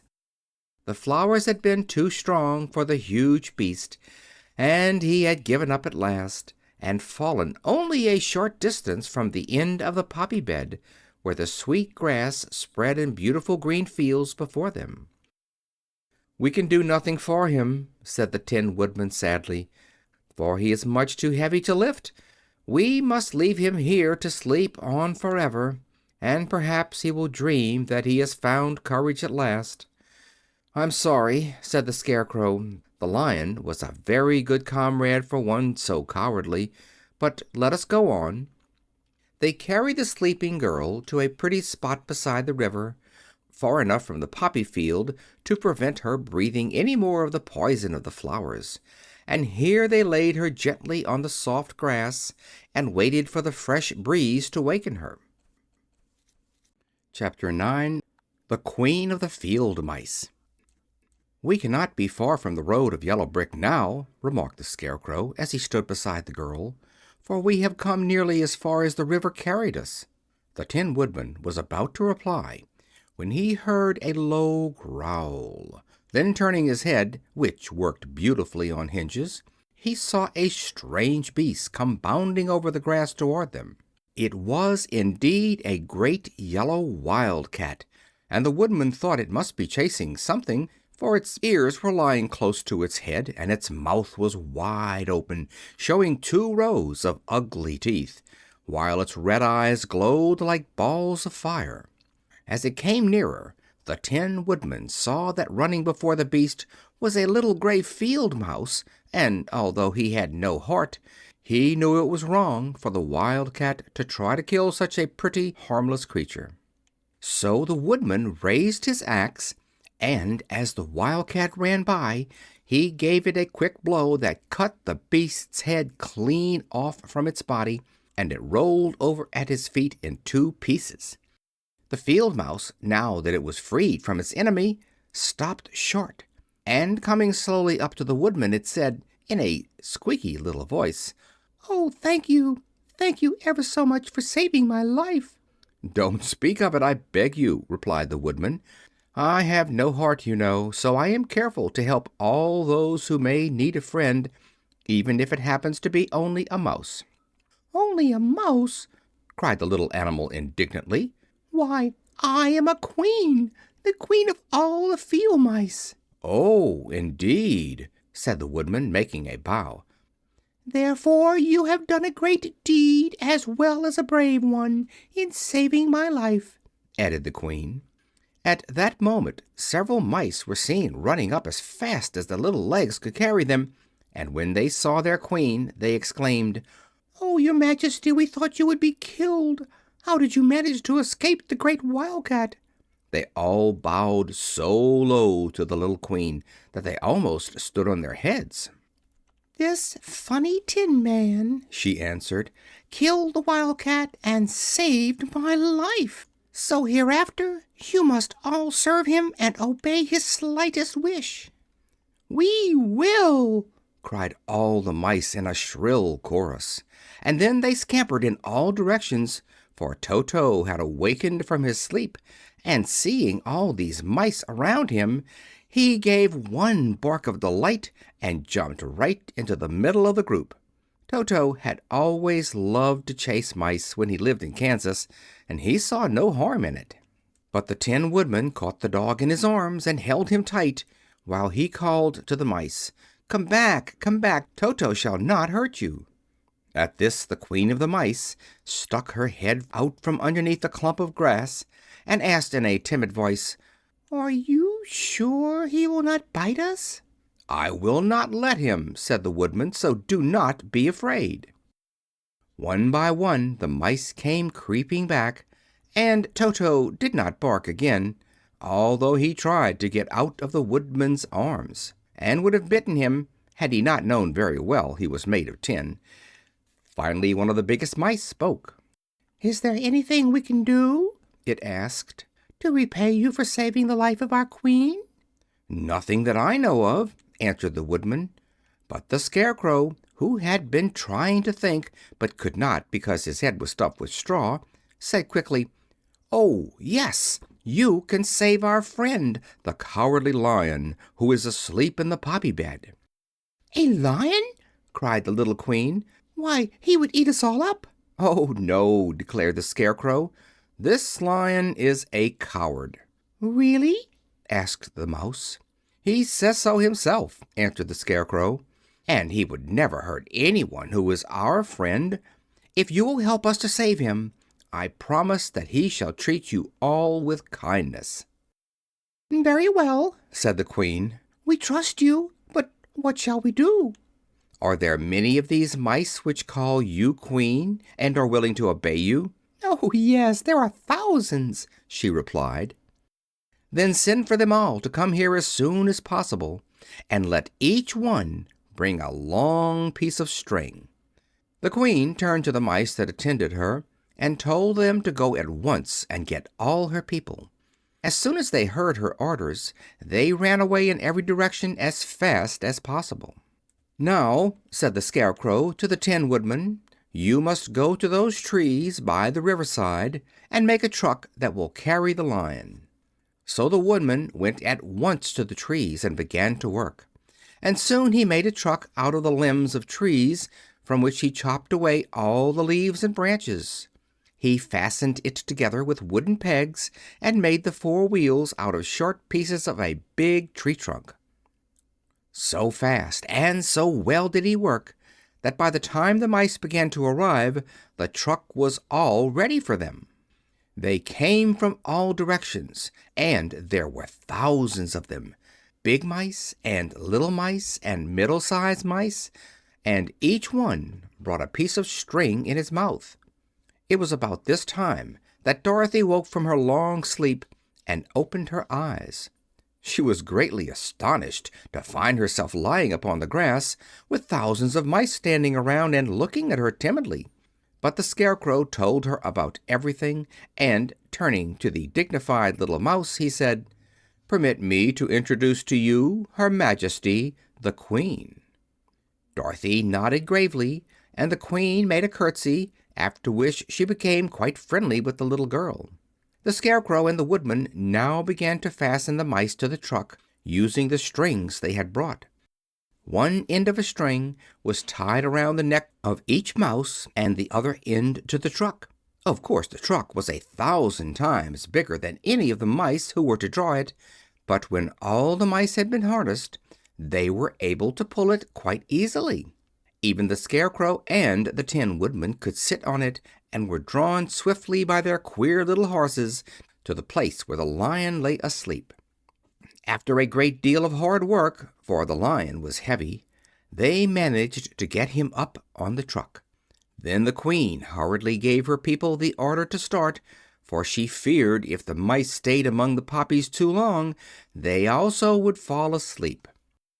At first the little creatures, many though they were, could hardly stir the heavily loaded truck, but the Woodman and the Scarecrow both pushed from behind, and they got along better. Soon they rolled the Lion out of the poppy bed to the green fields, where he could breathe the sweet fresh air again, instead of the poisonous scent of the flowers. Dorothy came to meet them, and thanked the little mice warmly for saving her companion from death. She had grown so fond of the big Lion she was glad he had been rescued. Then the mice were unharnessed from the truck and scampered away through the grass to their homes. The Queen of the Mice was the last to leave. "If ever you need us again," she said, "come out into the field and call, and we shall hear you and come to your assistance. Goodbye." "Goodbye," they all answered, and away the Queen ran, while Dorothy held Toto tightly, lest he should run after her and frighten her. After this they sat down beside the Lion until he should awaken, and the Scarecrow brought Dorothy some fruit from a tree near by, which she ate for her dinner. Chapter 10. The Guardian of the Gate. It was some time before the Cowardly Lion awakened, for he had lain among the poppies a long while, breathing in their deadly fragrance. But when he did open his eyes and roll off the truck, he was very glad to find himself still alive. "I ran as fast as I could," he said, sitting down and yawning, "but the flowers were too strong for me. How did you get me out?"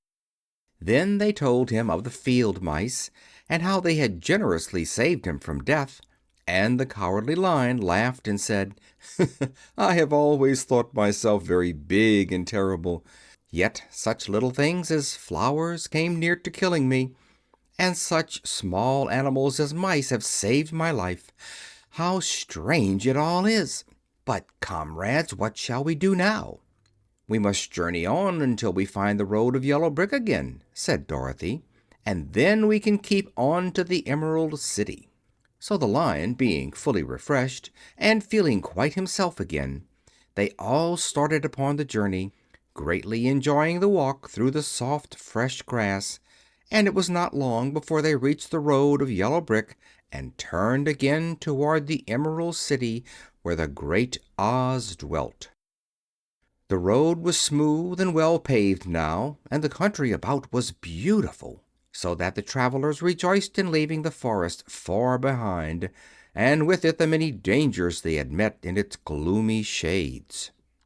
Once more they could see fences built beside the road, but these were painted green, and when they came to a small house, in which a farmer evidently lived, that also was painted green. They passed by several of these houses during the afternoon, and sometimes people came to the doors and looked at them as if they would like to ask questions, but no one came near them nor spoke to them because of the great Lion, of which they were very much afraid. The people were all dressed in clothing of a lovely emerald green color, and wore peaked hats like those of the Munchkins. "This must be the land of Oz," said Dorothy, "and we are surely getting near the Emerald City." "Yes," answered the Scarecrow. "Everything is green here, while in the country of the Munchkins blue was the favorite color. But the people do not seem to be as friendly as the Munchkins, and I'm afraid we shall be unable to find a place to pass the night." "I should like something to eat besides fruit," said the girl, "and I'm sure Toto is nearly starved. Let us stop at the next house and talk to the people."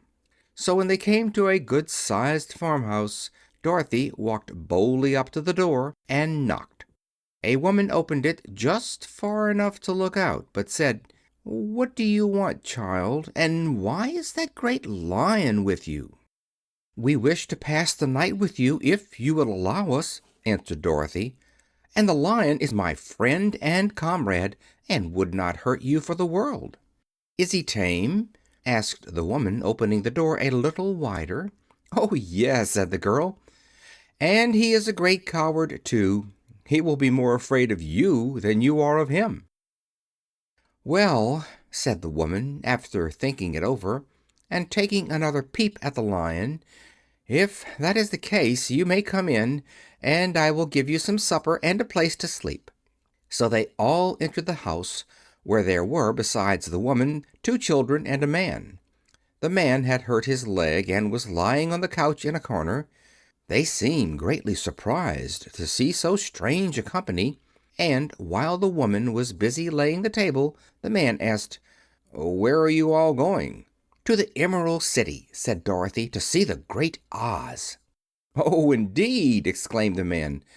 "Are you sure that Oz will see you?" "Why not?" she replied. "Well, it is said that he never lets anyone come into his presence. I have been to the Emerald City many times, and it is a beautiful and wonderful place, but I have never been permitted to see the great Oz, nor do I know of any living person who has seen him."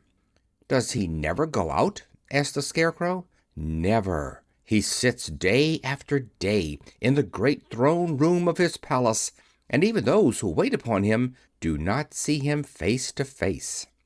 "What is he like?" asked the girl. "That is hard to tell," said the man thoughtfully.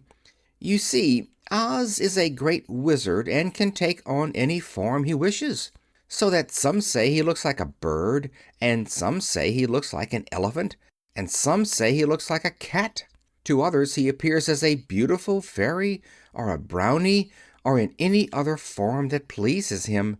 But who the real Oz is, when he is in his own form, no living person can tell."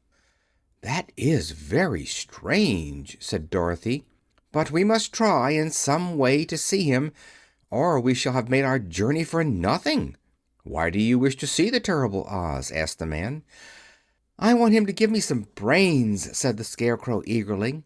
"Oh, Oz could do that easily enough," declared the man. "He has more brains than he needs." "And I want him to give me a heart," said the Tin Woodman. "That will not trouble him," continued the man, "for Oz has a large collection of hearts of all sizes and shapes." "And I want him to give me courage," said the Cowardly Lion. "Oz keeps a great pot of courage in his throne room," said the man, "which he has covered with a golden plate to keep it from running over. He will be glad to give you some." "And I want him to send me back to Kansas," said Dorothy. "Where is Kansas?" asked the man with surprise. "I don't know," replied Dorothy sorrowfully, "but it is my home, and I'm sure it's somewhere." "Very likely. Well, Oz can do anything, so I suppose he will find Kansas for you. But first you must get to see him, and that will be a hard task, for the Great Wizard does not like to see anyone, and he usually has his own way. But what do you want?" he continued, speaking to Toto. Toto only wagged his tail, for, strange to say, he could not speak. The woman now called to them that supper was ready, so they gathered around the table, and Dorothy ate some delicious porridge, and a dish of scrambled eggs, and a plate of nice white bread, and enjoyed her meal. The Lion ate some of the porridge, but did not care for it, saying it was made from oats, and oats were food for horses, not for lions. The Scarecrow and the Tin Woodman ate nothing at all. Toto ate a little of everything and was glad to get a good supper again. The woman now gave Dorothy a bed to sleep in, and Toto lay down beside her, while the Lion guarded the door of her room so she might not be disturbed. The Scarecrow and the Tin Woodman stood up in a corner and kept quiet all night, although of course they could not sleep. The next morning, as soon as the sun came up, they started on their way and soon saw a beautiful green glow in the sky just before them. "That must be the Emerald City," said Dorothy.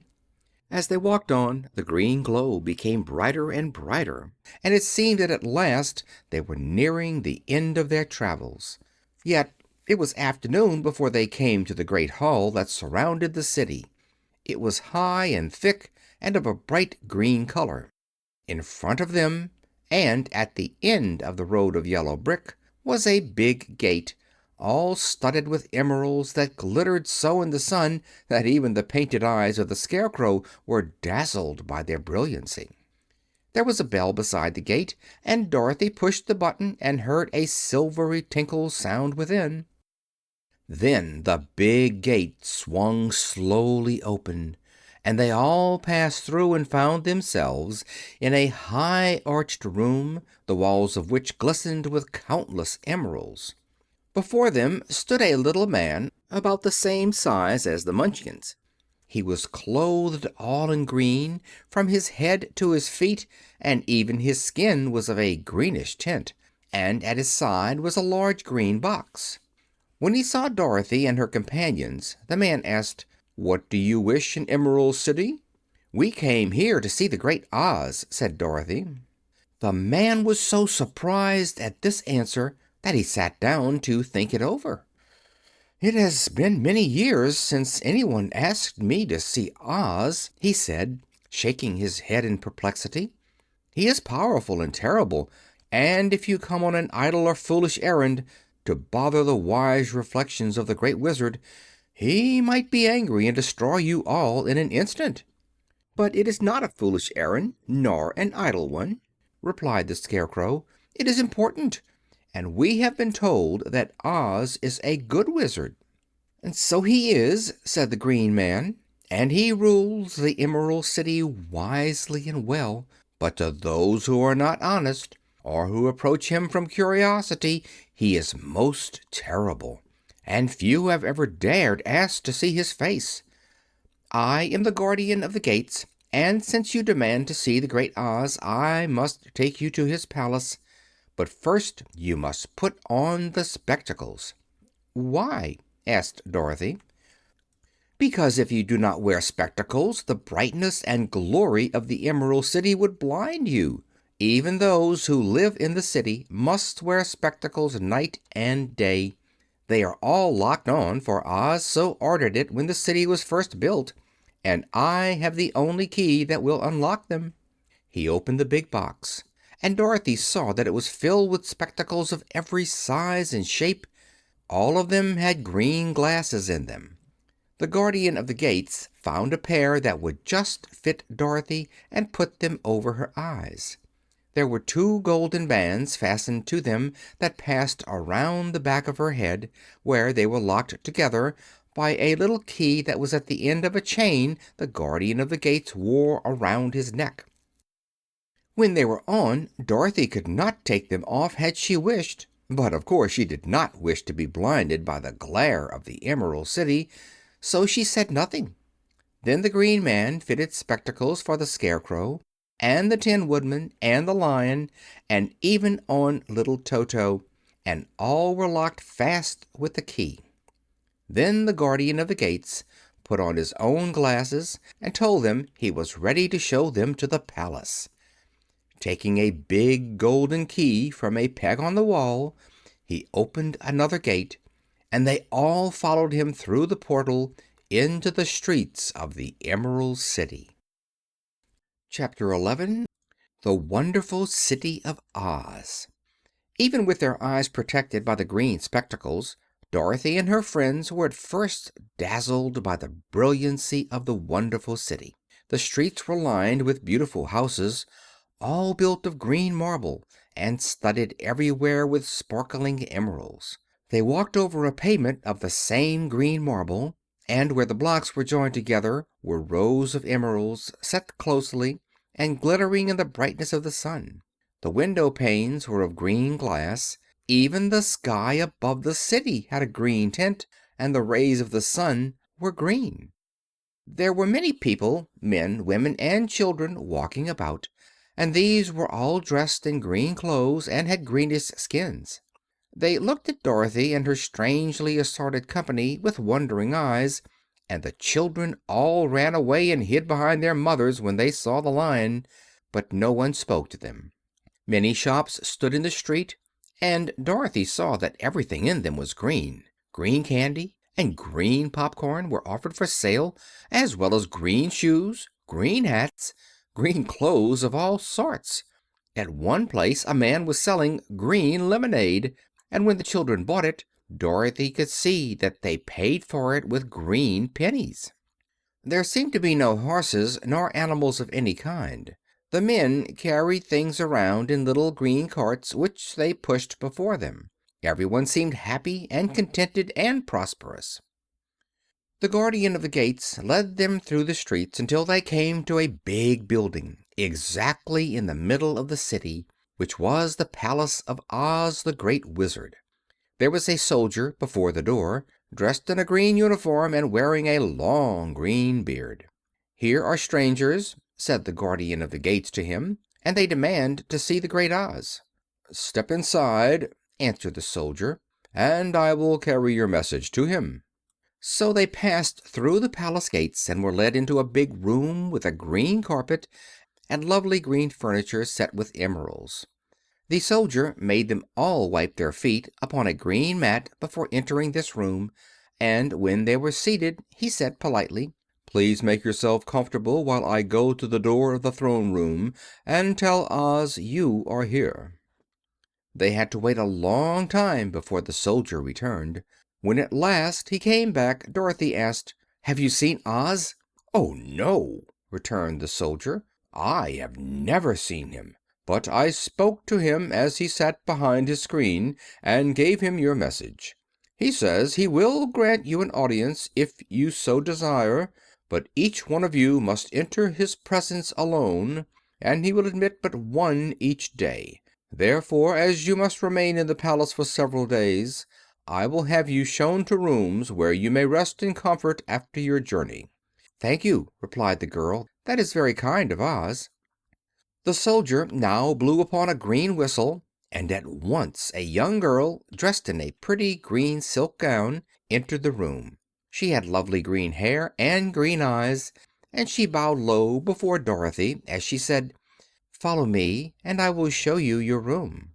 So Dorothy said good-bye to all her friends except Toto, and taking the dog in her arms, followed the green girl through 7 passages and up 3 flights of stairs until they came to a room at the front of the palace. It was the sweetest little room in the world, with a soft, comfortable bed that had sheets of green silk and a green velvet counterpane. There was a tiny fountain in the middle of the room that shot a spray of green perfume into the air, to fall back into a beautifully carved green marble basin. Beautiful green flowers stood in the windows, and there was a shelf with a row of little green books. When Dorothy had time to open these books, she found them full of queer green pictures that made her laugh, they were so funny. In a wardrobe were many green dresses made of silk and satin and velvet, and all of them fitted Dorothy exactly. "Make yourself perfectly at home," said the green girl, "and if you wish for anything, ring the bell. Oz will send for you tomorrow morning." She left Dorothy alone and went back to the others. These she also led to rooms, and each one of them found himself lodged in a very pleasant part of the palace. Of course, this politeness was wasted on the Scarecrow, for when he found himself alone in his room he stood stupidly in one spot, just within the doorway to wait till morning. It would not rest him to lie down, and he could not close his eyes, so he remained all night staring at a little spider which was weaving its web in a corner of the room, just as if it were not one of the most wonderful rooms in the world. The Tin Woodman lay down on his bed from force of habit, for he remembered when he was made of flesh, but not being able to sleep, he passed the night moving his joints up and down to make sure they kept in good working order. The Lion would have preferred a bed of dried leaves in the forest, and did not like being shut up in a room, but he had too much sense to let this worry him. So he sprang upon the bed and rolled himself up like a cat, and purred himself asleep in a minute. The next morning, after breakfast, the Green Maiden came to fetch Dorothy, and she dressed her in one of the prettiest gowns made of green brocaded satin. Dorothy put on a green silk apron and tied a green ribbon around Toto's neck, and they started for the throne room of the Great Oz. First they came to a great hall in which were many ladies and gentlemen of the court, all dressed in rich costumes. These people had nothing to do but talk to each other, but they always came to wait outside the throne room every morning, although they were never permitted to see Oz. As Dorothy entered, they looked at her curiously, and one of them whispered, "Are you really going to look upon the face of Oz the Terrible?" "Of course," answered the girl, "if he will see me." "Oh, he will see you," said the soldier who had taken her message to the Wizard, "although he does not like to have people ask to see him. Indeed, at first he was angry, and said I should send you back where you came from. Then he asked me what you looked like, and when I mentioned your silver shoes, he was very much interested. At last I told him about the mark upon your forehead, and he decided he would admit you to his presence." Just then the bell rang, and the green girl said to Dorothy, "That is the signal. You must go into the throne room alone." She opened a little door, and Dorothy walked boldly through, and found herself in a wonderful place. It was a big round room with a high arched roof, and the walls and ceiling and floor were covered with large emeralds set closely together. In the center of the room was a great light as bright as the sun, which made the emeralds sparkle in a wonderful manner. But what interested Dorothy most was the big throne of green marble that stood in the middle of the room. It was shaped like a chair and sparkled with gems, as did everything else. In the center of the chair was an enormous head, without a body to support it, or any arms or legs whatever. There was no hair upon this head, but it had eyes and a nose and mouth, and was much bigger than the head of the biggest giant. As Dorothy gazed upon this in wonder and fear, the eyes turned slowly and looked at her sharply and steadily. Then the mouth moved, and Dorothy heard a voice say, "I am Oz the Great and Terrible. Who are you, and why do you seek me?" It was not such an awful voice as she had expected to come from the big head, so she took courage and answered, "I am Dorothy, the small and meek. I have come to you for help." Then the eyes looked at her thoughtfully for a full minute. Then the voice said, "Where did you get the silver shoes?" "I got them from the Wicked Witch of the East when my house fell on her and killed her," she replied. "Where did you get the mark upon your forehead?" continued the voice. "That is where the Good Witch of the North kissed me when she bade me good-bye and sent me to you," said the girl. Again the eyes looked at her sharply, and they saw she was telling the truth. Then Oz asked, "What do you wish me to do?" "Send me back to Kansas, where my Aunt Em and Uncle Henry are," she answered earnestly. "I don't like your country, although it is so beautiful, and I am sure Aunt Em would be dreadfully worried over my being away so long." The eyes winked 3 times, and then they turned up to the ceiling and down to the floor, and rolled around so queerly that they seemed to see every part of the room. And at last they looked at Dorothy again. "Why should I do this for you?" asked Oz. "Because you are strong and I am weak. Because you are a great wizard and I am only a little girl." "But you were strong enough to kill the Wicked Witch of the East," said Oz. "That just happened," returned Dorothy simply. "I could not help it." "Well," said the head, "I will give you my answer. You have no right to expect me to send you back to Kansas unless you do something for me in return. In this country, everyone must pay for everything he gets. If you wish me to use my magic power to send you home again, you must do something for me first. Help me, and I will help you." "What must I do?" asked the girl. "Kill the Wicked Witch of the West," answered Oz. "But I cannot!" exclaimed Dorothy, greatly surprised. "You kill the Witch of the East and you wear the silver shoes, which is a powerful charm. There is now but one Wicked Witch left in all this land, and when you can tell me she is dead, I will send you back to Kansas, but not before." The little girl began to weep, she was so much disappointed, and the eyes winked again and looked upon her anxiously, as if the great Oz felt that she could help him if she would. "I never killed anything willingly," she sobbed. "Even if I wanted to, how could I kill the Wicked Witch? If you, who are great and terrible, cannot kill her yourself, how do you expect me to do it?" "I do not know," said the head, "but that is my answer. And until the Wicked Witch dies you will not see your uncle and aunt again. Remember that the witch is wicked, tremendously wicked, and ought to be killed. Now go, and do not ask to see me again until you have done your task." Sorrowfully, Dorothy left the throne room and went back where the Lion and Scarecrow and the Tin Woodman were waiting to hear what Oz had said to her.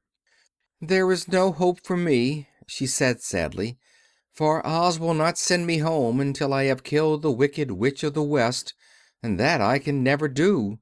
Her friends were sorry, but could do nothing to help her.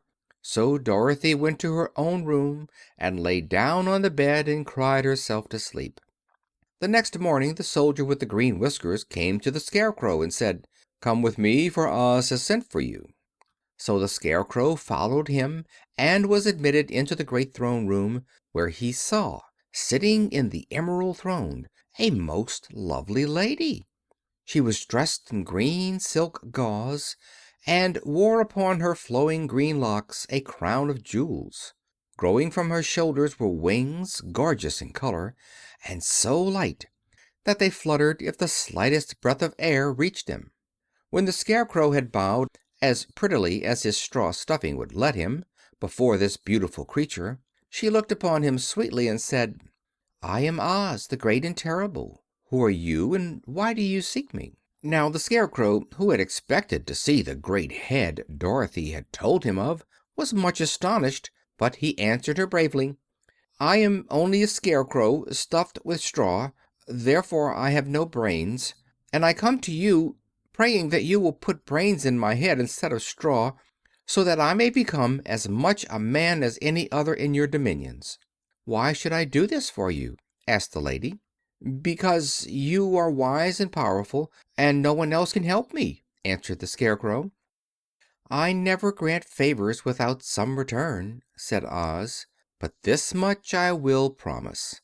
If you will kill for me the Wicked Witch of the West, I will bestow upon you a great many brains, and such good brains that you will be the wisest man in all the land of Oz." "I thought you asked Dorothy to kill the witch," said the Scarecrow in surprise. "So I did. I don't care who kills her, but until she is dead I will not grant your wish. Now go, and do not seek me again until you have earned the brains you so greatly desire." The Scarecrow went sorrowfully back to his friends and told them what Oz had said, and Dorothy was surprised to find that the Great Wizard was not a head, as she had seen him, but a lovely lady. "All the same," said the Scarecrow, "she needs a heart as much as the Tin Woodman." On the next morning The soldier with the green whiskers came to the Tin Woodman and said, "Oz has sent for you. Follow me." So the Tin Woodman followed him and came to the great throne room. He did not know whether he would find Oz a lovely lady or a head, but he hoped it would be the lovely lady, for, he said to himself, "I am sure I shall not be given a heart, since a head has no heart of its own and therefore cannot feel for me. But if it is the lovely lady, I shall beg hard for a heart, for all ladies are themselves said to be kindly-hearted." But when the Woodman entered the great throne room, he saw neither the head nor the lady, for Oz had taken the shape of a most terrible beast. It was nearly as big as an elephant, and the green throne seemed hardly strong enough to hold its weight. The beast had a head like that of a rhinoceros, only there were 5 eyes in its face. There were 5 long arms growing out of its body, and it also had 5 long, slim legs. Thick, woolly hair covered every part of it, and a more dreadful-looking monster could not be imagined. It was fortunate the Tin Woodman had no heart at that moment, for it would have beat loud and fast from terror. But being only tin, the Woodman was not at all afraid, although he was much disappointed. "I am Oz, the Great and Terrible," spoke the beast, in a voice that was one great roar. "Who are you, and why do you seek me?" "I am a woodman, and made of tin. Therefore I have no heart, and cannot love. I pray you to give me a heart, that I may be as other men are." "Why should I do this?" demanded the beast. "Because I ask it, and you alone can grant my request," answered the Woodman. Oz gave a low growl at this, but said gruffly, "If you indeed desire a heart, you must earn it." "How?" asked the Woodman.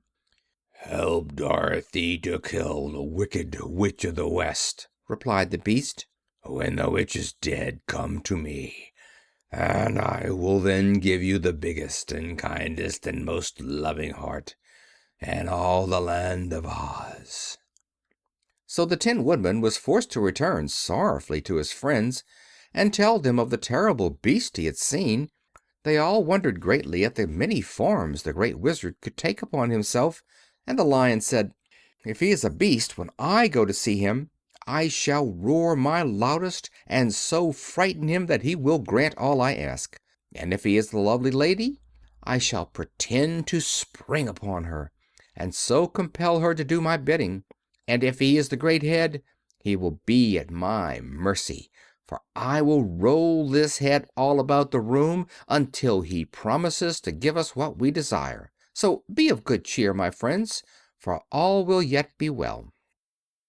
The next morning the soldier with the green whiskers led the Lion to the great throne room and bade him enter the presence of Oz. The Lion at once passed through the door, and glancing around saw to his surprise that before the throne was a ball of fire, so fierce and glowing he could scarcely bear to gaze upon it. His first thought was that Oz had by accident caught on fire and was burning up, but when he tried to go nearer, the heat was so intense that it singed his whiskers, and he crept back tremblingly to a spot nearer the door. Then a low, quiet voice came from the ball of fire, and these were the words it spoke: "I am Oz, the Great and Terrible. Who are you, and why do you seek me?" And the Lion answered, "I am a cowardly lion, afraid of everything. I came to you to beg that you give me courage, so that in reality I may become the King of Beasts, as men call me." "Why should I give you courage?" demanded Oz. "Because of all the wizards you are the greatest, and alone have power to grant my request," answered the Lion. The ball of fire burned fiercely for a time, and the voice said, "Bring me proof that the Wicked Witch is dead, and that moment I will give you courage. But as long as the witch lives, you must remain a coward." The Lion was angry at this speech, but could say nothing in reply, and while he stood silently gazing at the ball of fire, it became so furiously hot that he turned tail and rushed from the room. He was glad to find his friends waiting for him, and told them of his terrible interview with the Wizard. "What shall we do now?" asked Dorothy sadly. "There is only one thing we can do," returned the Lion, "and that is to go to the land of the Winkies, seek out the Wicked Witch, and destroy her." "But suppose we cannot?" said the girl. "Then I shall never have courage," declared the Lion. "And I shall never have brains," added the Scarecrow. "And I shall never have a heart," spoke the Tin Woodman. "And I shall never see Aunt Em and Uncle Henry," said Dorothy, beginning to cry. "Be careful!" cried the green girl. "The tears will fall on your green silk gown and spot it." So Dorothy dried her eyes and said, "I suppose we must try it. But I am sure I do not want to kill anybody, even to see Aunt Em again." "I will go with you, but I'm too much of a coward to kill the witch," said the Lion. "I will go, too," declared the Scarecrow, "but I shall not be of much help to you. I am such a fool." "I haven't the heart to harm even a witch," replied the Tin Woodman. "But if you go, I certainly shall go with you." Thereupon it was decided to start upon their journey the next morning, and the Woodman sharpened his axe on a green grindstone and had all his joints properly oiled. The Scarecrow stuffed himself with fresh straw, and Dorothy put new paint on his eyes that he might see better. The green girl, who was very kind to them, filled Dorothy's basket with good things to eat, and fastened a little bell around Toto's neck with a green ribbon. They went to bed quite early and slept soundly until daylight, when they were awakened by the crowing of a green cock that lived in the back yard of the palace, and the cackling of a hen that had laid a green egg. Chapter 12. The Search for the Wicked Witch. The soldier with the green whiskers led them through the streets of the Emerald City until they reached the room where the guardian of the gates lived. This officer unlocked their spectacles and put them back in his great box, and then he politely opened the gate for our friends. "Which road leads to the Wicked Witch of the West?" asked Dorothy. "There is no road," answered the guardian of the gates. "No one ever wishes to go that way." "How then are we to find her?" inquired the girl. "That will be easy," replied the man, "for when she knows you are in the country of the Winkies she will find you and make you all her slaves." "Perhaps not," said the Scarecrow, "for we mean to destroy her." "Oh, that is different," said the guardian of the gates. "No one has ever destroyed her before, so I naturally thought she would make slaves of you, as she has of the rest. But take care, for she is wicked and fierce, and may not allow you to destroy her. Keep to the west, where the sun sets, and you cannot fail to find her." They thanked him and bade him good bye, and turned toward the west, walking over fields of soft grass, dotted here and there with daisies and buttercups. Dorothy still wore the pretty silk dress she had put on in the palace, but now, to her surprise, she found it was no longer green, but pure white. The ribbon around Toto's neck had also lost its green color, and was as white as Dorothy's dress. The Emerald City was soon left far behind. As they advanced, the ground became rougher and hillier, for there were no farms nor houses in this country of the West, and the ground was untilled. In the afternoon the sun shone hot in their faces, for there were no trees to offer them shade, so that before night Dorothy and Toto and the Lion were tired, and lay down upon the grass and fell asleep, with the Woodman and the Scarecrow keeping watch. Now, the Wicked Witch of the West had but one eye, yet that was as powerful as a telescope, and could see everywhere. So, as she sat at the door of her castle, she happened to look around and saw Dorothy lying asleep, with her friends all about her. They were a long distance off, but the Wicked Witch was angry to find them in her country, so she blew upon a silver whistle that hung around her neck. At once there came running to her from all directions a pack of great wolves. They had long legs and fierce eyes and sharp teeth. "Go to those people," said the witch, and tear them to pieces." "Are you not going to make them your slaves?" asked the leader of the wolves. "No," she answered. "One is of tin and one is of straw. One is a girl and another is a lion, and none of them is fit to work, so you may tear them into small pieces." "Very well," said the wolf, and he dashed away at full speed, followed by the others. It was lucky the Scarecrow and the Woodman were wide awake and heard the wolves coming. "This is my fight," said the Woodman, "so get behind me and I will meet them as they come." He seized his axe, which he had made very sharp, and as the leader of the wolves came on, the Tin Woodman swung his arm and chopped the wolf's head from its body, so that it immediately died. As soon as he could raise his axe, another wolf came up, and he also fell under the sharp edge of the Tin Woodman's weapon. There were 40 wolves, and 40 times a wolf was killed, so that at last they all lay dead in a heap before the Woodman. Then he put down his axe and sat beside the Scarecrow, who said, "It was a good fight, friend." They waited until Dorothy awoke the next morning. The little girl was quite frightened when she saw the great pile of shaggy wolves, but the Tin Woodman told her all. She thanked him for saving them and sat down to breakfast, after which they started again upon their journey. Now this same morning the Wicked Witch came to the door of her castle and looked out with her one eye that could see far off. She saw all her wolves lying dead, and the strangers still traveling through her country. This made her angrier than before, and she blew her silver whistle twice. Straightway a great flock of wild crows came flying toward her, enough to darken the sky. And the Wicked Witch said to the King Crow, "Fly at once to the strangers, peck out their eyes, and tear them to pieces." The wild crows flew in one great flock toward Dorothy and her companions.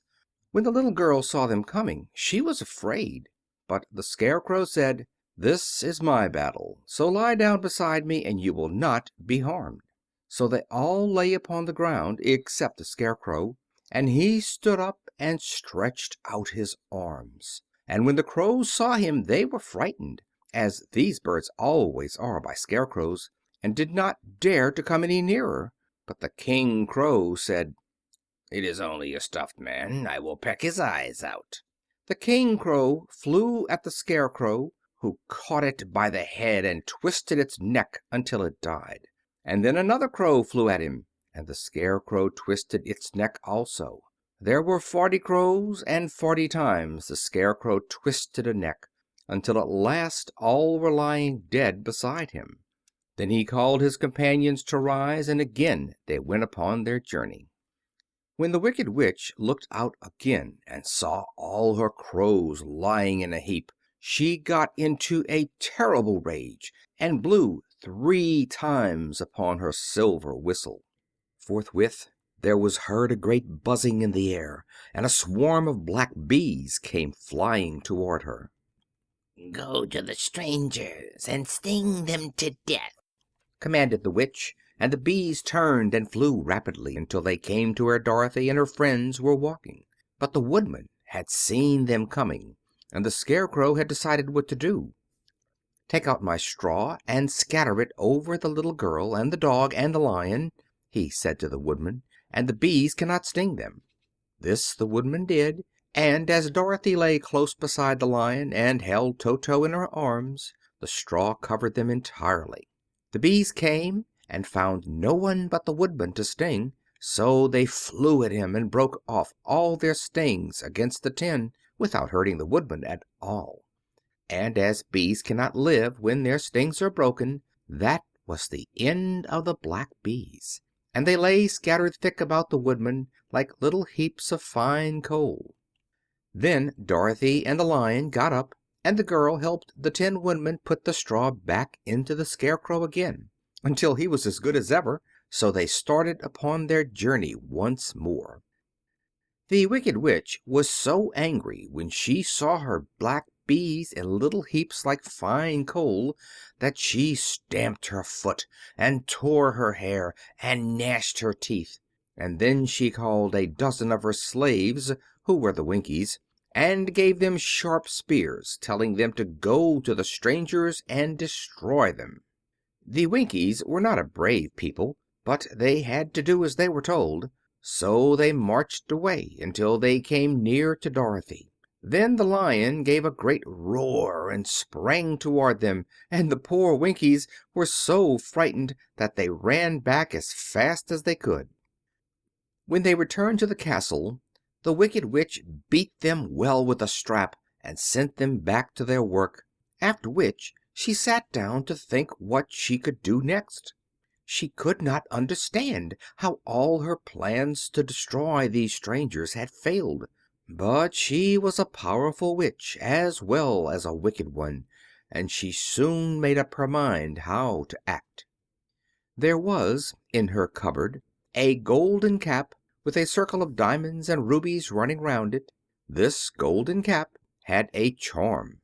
Whoever owned it could call 3 times upon the winged monkeys, who would obey any order they were given. But no person could command these strange creatures more than 3 times. Twice already the Wicked Witch had used the charm of the cap. Once when she had made the Winkies her slaves, and set herself to rule over their country. The winged monkeys had helped her to do this. The second time was when she had fought against the great Oz himself, and driven him out of the land of the West. The winged monkeys had also helped her in doing this.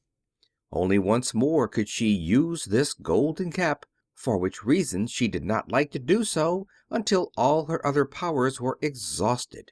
But now that her fierce wolves and her wild crows and her stinging bees were gone, and her slaves had been scared away by the cowardly Lion, she saw there was only one way left to destroy Dorothy and her friends. So the Wicked Witch took the golden cap from her cupboard and placed it upon her head. Then she stood upon her left foot and said slowly, "Eep, peep, kaki." Next she stood upon her right foot and said, "Hilo, holo, hello." After this she stood upon both feet and cried in a loud voice, "Zizza, zooza, zik." Now the charm began to work. The sky was darkened, and a low rumbling sound was heard in the air. There was a rushing of many wings, a great chattering and laughing, and the sun came out of the dark sky to show the Wicked Witch surrounded by a crowd of monkeys, each with a pair of immense and powerful wings on his shoulders. One, much bigger than the others, seemed to be their leader. He flew close to the Witch and said, "You have called us for the third and last time. What do you command?"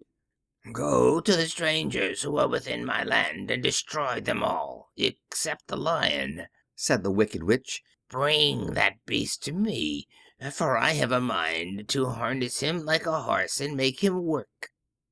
"Your commands shall be obeyed," said the leader. Then, with a great deal of chattering and noise, the winged monkeys flew away to the place where Dorothy and her friends were walking. Some of the monkeys seized the Tin Woodman and carried him through the air until they were over a country thickly covered with sharp rocks. Here they dropped the poor Woodman, who fell a great distance to the rocks, where he lay so battered and dented that he could neither move nor groan. Others of the monkeys caught the Scarecrow, and with their long fingers pulled all of the straw out of his clothes and head.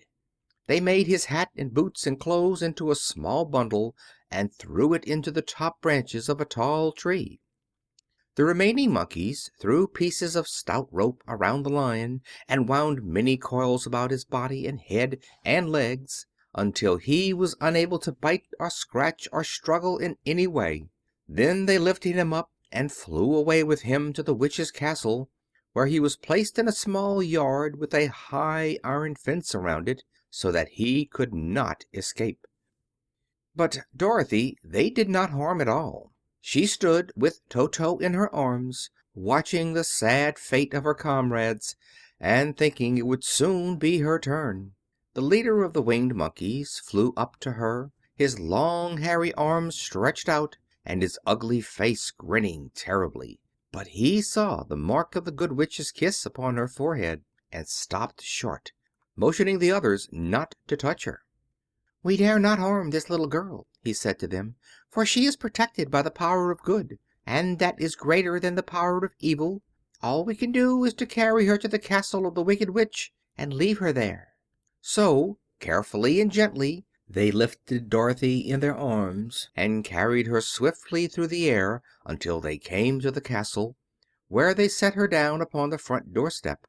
Then the leader said to the witch, "We have obeyed you as far as we were able. The Tin Woodman and the Scarecrow are destroyed, and the Lion is tied up in your yard. The little girl we dare not harm, nor the dog she carries in her arms. Your power over our band is now ended, and you will never see us again." Then all the Winged Monkeys, with much laughing and chattering and noise, flew into the air and were soon out of sight. The Wicked Witch was both surprised and worried when she saw the mark on Dorothy's forehead, for she knew well that neither the Winged Monkeys nor she herself dare hurt the girl in any way.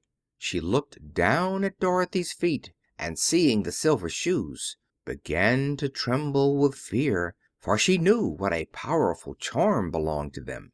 At first the witch was tempted to run away from Dorothy, but she happened to look into the child's eyes and saw how simple the soul behind them was, and that the little girl did not know of the wonderful power the silver shoes gave her. So the Wicked Witch laughed to herself and thought, "I can still make her my slave, for she does not know how to use her power." Then she said to Dorothy, harshly and severely, "Come with me, and see that you mind everything I tell you, for if you do not, I will make an end of you as I did the Tin Woodman and the Scarecrow."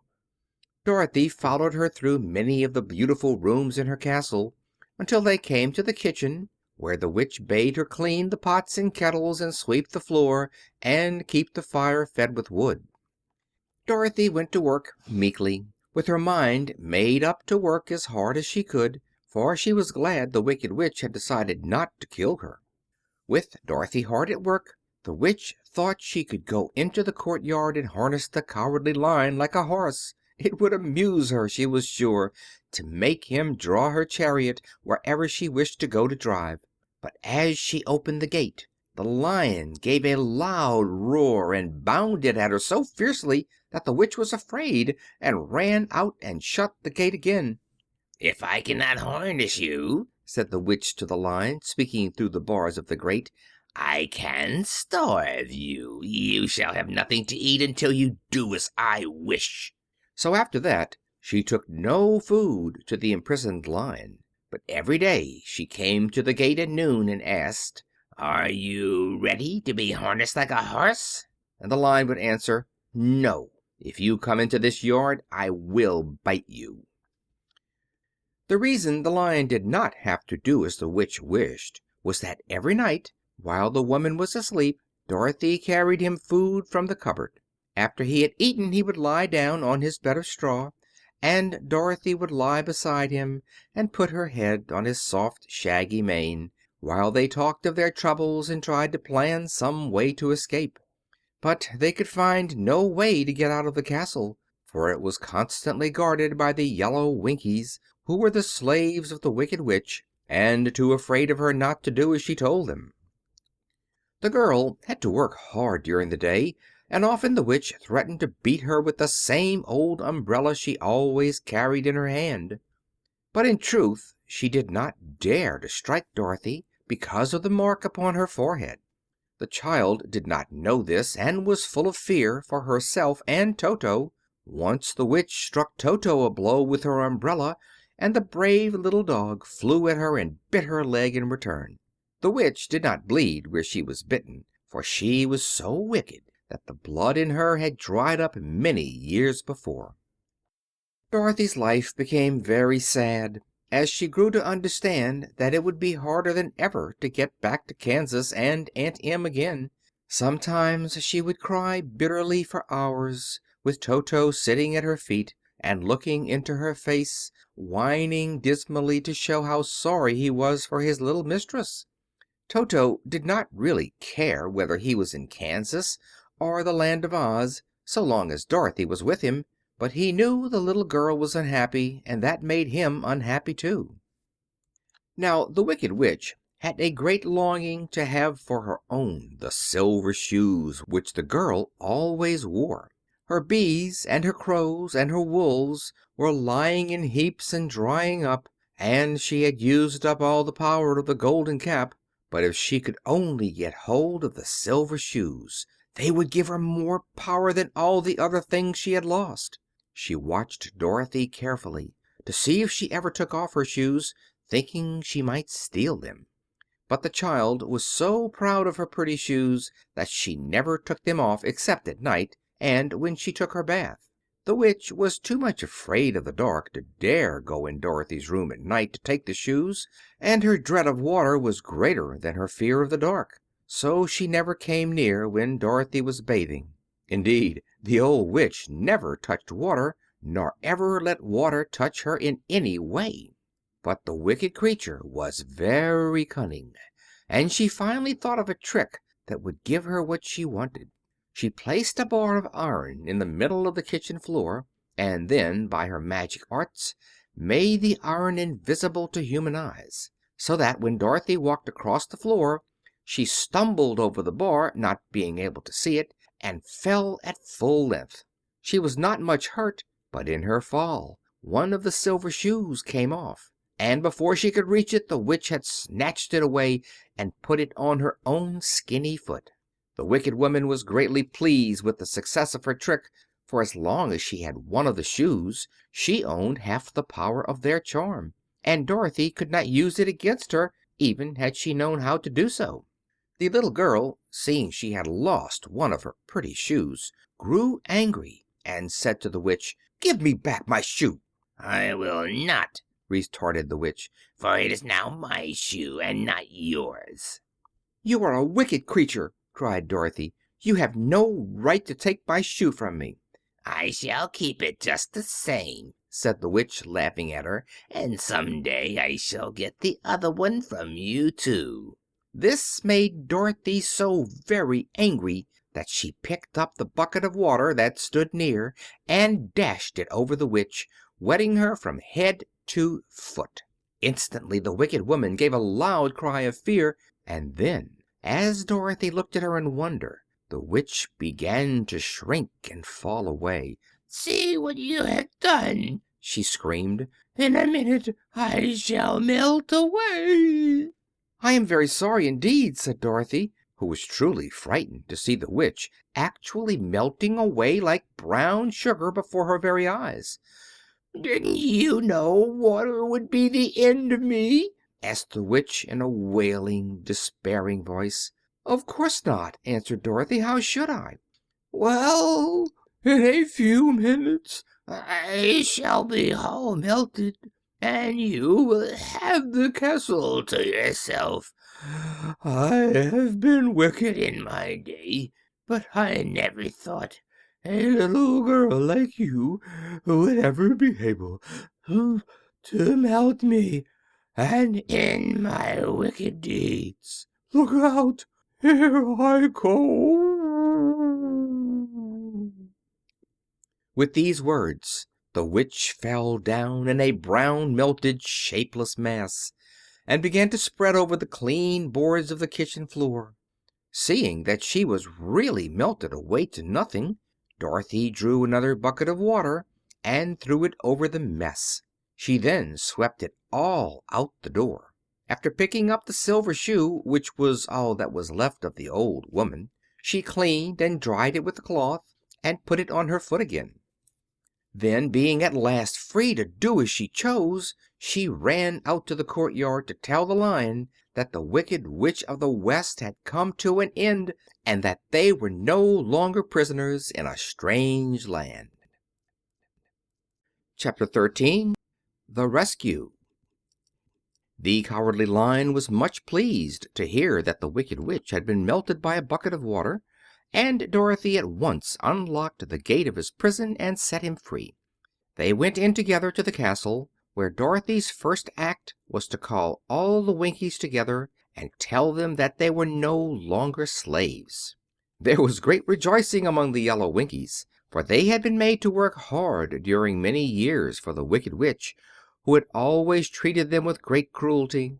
They kept this day as a holiday then and ever after, and spent the time in feasting and dancing.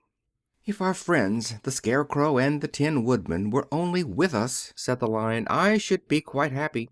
"Don't you suppose we could rescue them?" asked the girl anxiously. "We can try," answered the Lion. So they called the yellow Winkies and asked them if they would help to rescue their friends, and the Winkies said that they would be delighted to do all in their power for Dorothy, who had set them free from bondage. So she chose a number of the Winkies who looked as if they knew the most, and they all started away. They traveled that day and part of the next until they came to the rocky plain where the Tin Woodman lay, all battered and bent. His axe was near him, but the blade was rusted and the handle broken off short. The Winkies lifted him tenderly in their arms and carried him back to the yellow castle again, Dorothy shedding a few tears by the way at the sad plight of her old friend, and the Lion looking sober and sorry. When they reached the castle, Dorothy said to the Winkies, "Are any of your people tinsmiths?" "Oh, yes, some of us are very good tinsmiths," they told her. "Then bring them to me," she said. And when the tinsmiths came, bringing with them all their tools in baskets, she inquired, "Can you straighten out those dents in the Tin Woodman, and bend him back into shape again, and solder him together where he is broken?" The tinsmiths looked over the Woodman very carefully, and then answered that they thought they could mend him so he would be as good as ever. So they set to work in one of the big yellow rooms of the castle, and worked for 3 days and 4 nights, hammering and twisting and bending and soldering and polishing and pounding at the legs and body and head of the Tin Woodman, until at last he was straightened out into his old form, and his joints worked as well as ever. To be sure, there were several patches on him, but the tinsmiths did a good job, and as the Woodman was not a vain man, he did not mind the patches at all. When at last he walked into Dorothy's room and thanked her for rescuing him, he was so pleased that he wept tears of joy, and Dorothy had to wipe every tear carefully from his face with her apron, so his joints would not be rusted. At the same time, her own tears fell thick and fast at the joy of meeting her old friend again, and these tears did not need to be wiped away. As for the Lion, he wiped his eyes so often with the tip of his tail that it became quite wet, and he was obliged to go out into the courtyard and hold it in the sun till it dried. "If only we had the Scarecrow with us again," said the Tin Woodman, when Dorothy had finished telling him everything that had happened, "I should be quite happy." "We must try to find him," said the girl. So she called the Winkies to help her, and they walked all that day and part of the next until they came to the tall tree in the branches of which the Winged Monkeys had tossed the Scarecrow's clothes. It was a very tall tree, and the trunk was so smooth that no one could climb it. But the Woodman said at once, "I'll chop it down, and then we can get the Scarecrow's clothes." Now, while the tinsmiths had been at work mending the Woodman himself, another of the Winkies, who was a goldsmith, had made an axe handle of solid gold, and fitted it to the Woodman's axe instead of the old broken handle. Others polished the blade until all the rust was removed and it glistened like burnished silver. As soon as he had spoken, the Tin Woodman began to chop, and in a short time the tree fell over with a crash, whereupon the Scarecrow's clothes fell out of the branches and rolled off on the ground. Dorothy picked them up and had the Winkies carry them back to the castle, where they were stuffed with nice clean straw, and behold, here was the Scarecrow, as good as ever, thanking them over and over again for saving him. Now that they were reunited, Dorothy and her friends spent a few happy days at the Yellow Castle, where they found everything they needed to make them comfortable. But one day the girl thought of Aunt Em and said, "We must go back to Oz and claim his promise." "Yes," said the Woodman, "and at last I shall get my heart." "And I shall get my brains," added the Scarecrow joyfully. "And I shall get my courage," said the Lion thoughtfully. "And I shall get back to Kansas," cried Dorothy, clapping her hands. "Oh, let us start for the Emerald City tomorrow." This they decided to do. The next day they called the Winkies together and bade them good bye. The Winkies were sorry to have them go, and they had grown so fond of the Tin Woodman that they begged him to stay and rule over them and the Yellow Land of the West. Finding they were determined to go, the Winkies gave Toto and the Lion each a golden collar, and to Dorothy they presented a beautiful bracelet studded with diamonds. And to the Scarecrow they gave a gold-headed walking stick to keep him from stumbling.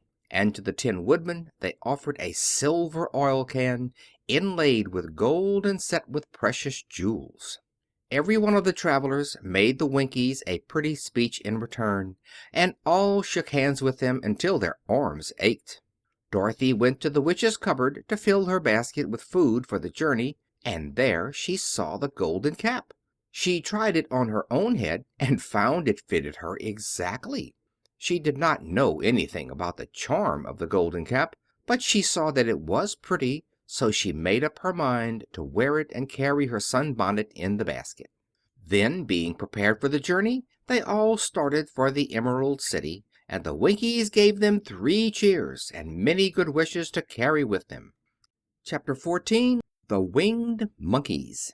You will remember there was no road, not even a pathway, between the castle of the Wicked Witch and the Emerald City. When the 4 travelers went in search of the witch, she had seen them coming, and so sent the winged monkeys to bring them to her. It was much harder to find their way back through the big fields of buttercups and yellow daisies than it was being carried. They knew, of course, that they must go straight east toward the rising sun, and they started off in the right way, but at noon, when the sun was over their heads, they did not know which was east and which was west, and that was the reason they were lost in the great fields. They kept on walking, however, and at night the moon came out and shone brightly. So they lay down among the sweet-smelling yellow flowers and slept soundly until morning, all but the Scarecrow and the Tin Woodman. The next morning the sun was behind a cloud, but they started on as if they were quite sure which way they were going. "If we walk far enough," said Dorothy, "I am sure we shall sometime come to some place." But day by day passed away, and they still saw nothing before them but the scarlet fields. The Scarecrow began to grumble a bit. "We have surely lost our way," he said, "and unless we find it again in time to reach the Emerald City, I shall never get my brains." "Nor I my heart," declared the Tin Woodman. "It seems to me I can scarcely wait till I get to Oz, and you must admit this is a very long journey." "You see," said the Cowardly Lion with a whimper, "I haven't the courage to keep tramping forever without getting anywhere at all." Then Dorothy lost heart. She sat down on the grass and looked at her companions, and they sat down and looked at her, and Toto found that for the first time in his life he was too tired to chase a butterfly that flew past his head. So he put out his tongue and panted, and looked at Dorothy as if to ask what they should do next. "Suppose we call the field mice," she suggested. "They could probably tell us the way to the Emerald City." "To be sure they could!" cried the Scarecrow. "Why didn't we think of that before?" Dorothy blew the little whistle she had always carried about her neck since the Queen of the Mice had given it to her. In a few minutes they heard the pattering of tiny feet, and many of the small gray mice came running up to her. Among them was the Queen herself, who asked in her squeaky little voice, "What can I do for my friends?" "We have lost our way," said Dorothy. "Can you tell us where the Emerald City is?" "Certainly," answered the Queen, "but it is a great way off, for you have had it at your backs all this time." Then she noticed Dorothy's golden cap, and said, "Why don't you use the charm of the cap and call the winged monkeys to you? They will carry you to the City of Oz in less than an hour." "I didn't know there was a charm," answered Dorothy in surprise. "What is it?" "It is written inside the golden cap," replied the Queen of the Mice. "But if you are going to call the Winged Monkeys, we must run away, for they are full of mischief and think it great fun to plague us." "Won't they hurt me?" asked the girl anxiously. "Oh, no. They must obey the wearer of the cap. Goodbye." And she scampered out of sight, with all the mice hurrying after her. Dorothy looked inside the golden cap and saw some words written upon the lining. These, she thought, must be the charm, so she read the directions carefully and put the cap upon her head. "Eep, peep, cack," she said, standing on her left foot. "What did you say?" asked the Scarecrow, who did not know what she was doing. "Hi-lo, ho-lo, hello," Dorothy went on, standing this time on her right foot. "Hello," replied the Tin Woodman calmly. "Zizzy, zoozy, zick," said Dorothy, who was now standing on both feet. This ended the saying of the charm, and they heard a great chattering and flapping of wings as the band of winged monkeys flew up to them. The King bowed low before Dorothy and asked, "What is your command?" "We wish to go to the Emerald City," said the child, "and we have lost our way." "We will carry you," replied the King, and no sooner had he spoken than two of the monkeys caught Dorothy in their arms and flew away with her. Others took the Scarecrow and the Woodman and the Lion, and one little monkey seized Toto and flew after them, although the dog tried hard to bite him. The Scarecrow and the Tin Woodman were rather frightened at first, for they remembered how badly the Winged Monkeys had treated them before, but they saw that no harm was intended, so they rode through the air quite cheerfully, and had a fine time looking at the pretty gardens and woods far below them. Dorothy found herself riding easily between two of the biggest monkeys, one of them the King himself. They had made a chair of their hands, and were careful not to hurt her. "Why do you have to obey the charm of the golden cap?" she asked. "That is a long story," answered the King with a winged laugh. "But as we have a long journey before us, I will pass the time by telling you about it, if you wish." "I shall be glad to hear it," she replied. "Once," began the leader, "we were a free people, living happily in the great forest, flying from tree to tree, eating nuts and fruit, and doing just as we pleased, without calling anybody master. Perhaps some of us were rather too full of mischief at times, flying down to pull the tails of animals that had no wings, chasing birds, and throwing nuts at the people who walked in the forest. But we were careless and happy and full of fun, and enjoyed every minute of the day. This was many years ago, long before Oz came out of the clouds to rule over this land. There lived here then, away at the north, a beautiful princess who was also a powerful sorceress. All her magic was used to help the people, and she was never known to hurt anyone who was good. Her name was Galette, and she lived in a handsome palace built from great blocks of ruby.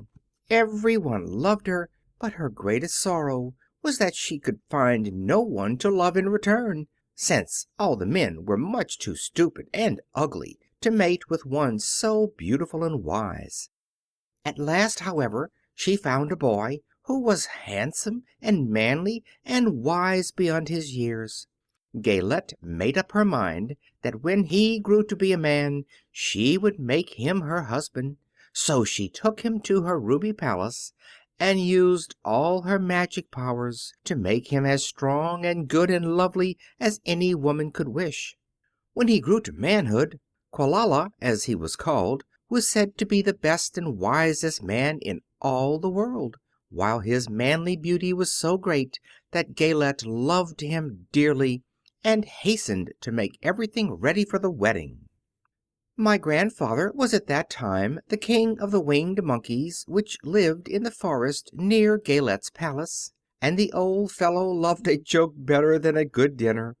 One day, just before the wedding, my grandfather was flying out with his band when he saw Quelala walking beside the river. He was dressed in a rich costume of pink silk and purple velvet, and my grandfather thought he would see what he could do. At his word, the band flew down and seized Quilala, carried him in their arms until they were over the middle of the river, and then dropped him into the water.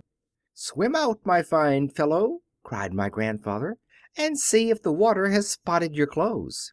Quilala was much too wise not to swim, and he was not in the least spoiled by all his good fortune. He laughed when he came to the top of the water and swam into shore. But when Gaylette came running out to him, she found his silks and velvet all ruined by the river. The Princess was angry, and she knew, of course, who did it.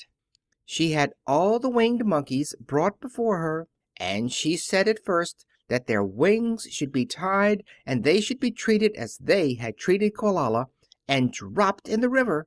But my grandfather pleaded hard, for he knew the monkeys would drown in the river with their wings tied, and Quilala said a kind word for them also, so that Gaylette finally spared them, on condition that the winged monkeys should ever after do 3 times the bidding of the owner of the golden cap.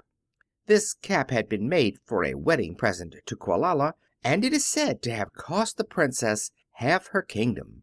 Of course my grandfather and all the other monkeys at once agreed to the condition, and that is how it happens that we are 3 times the slaves of the owner of the golden cap, whosoever he may be. "And what became of them?" asked Dorothy, who had been greatly interested in the story. "Quilala being the first owner of the golden cap," replied the monkey, "he was the first to lay his wishes upon us.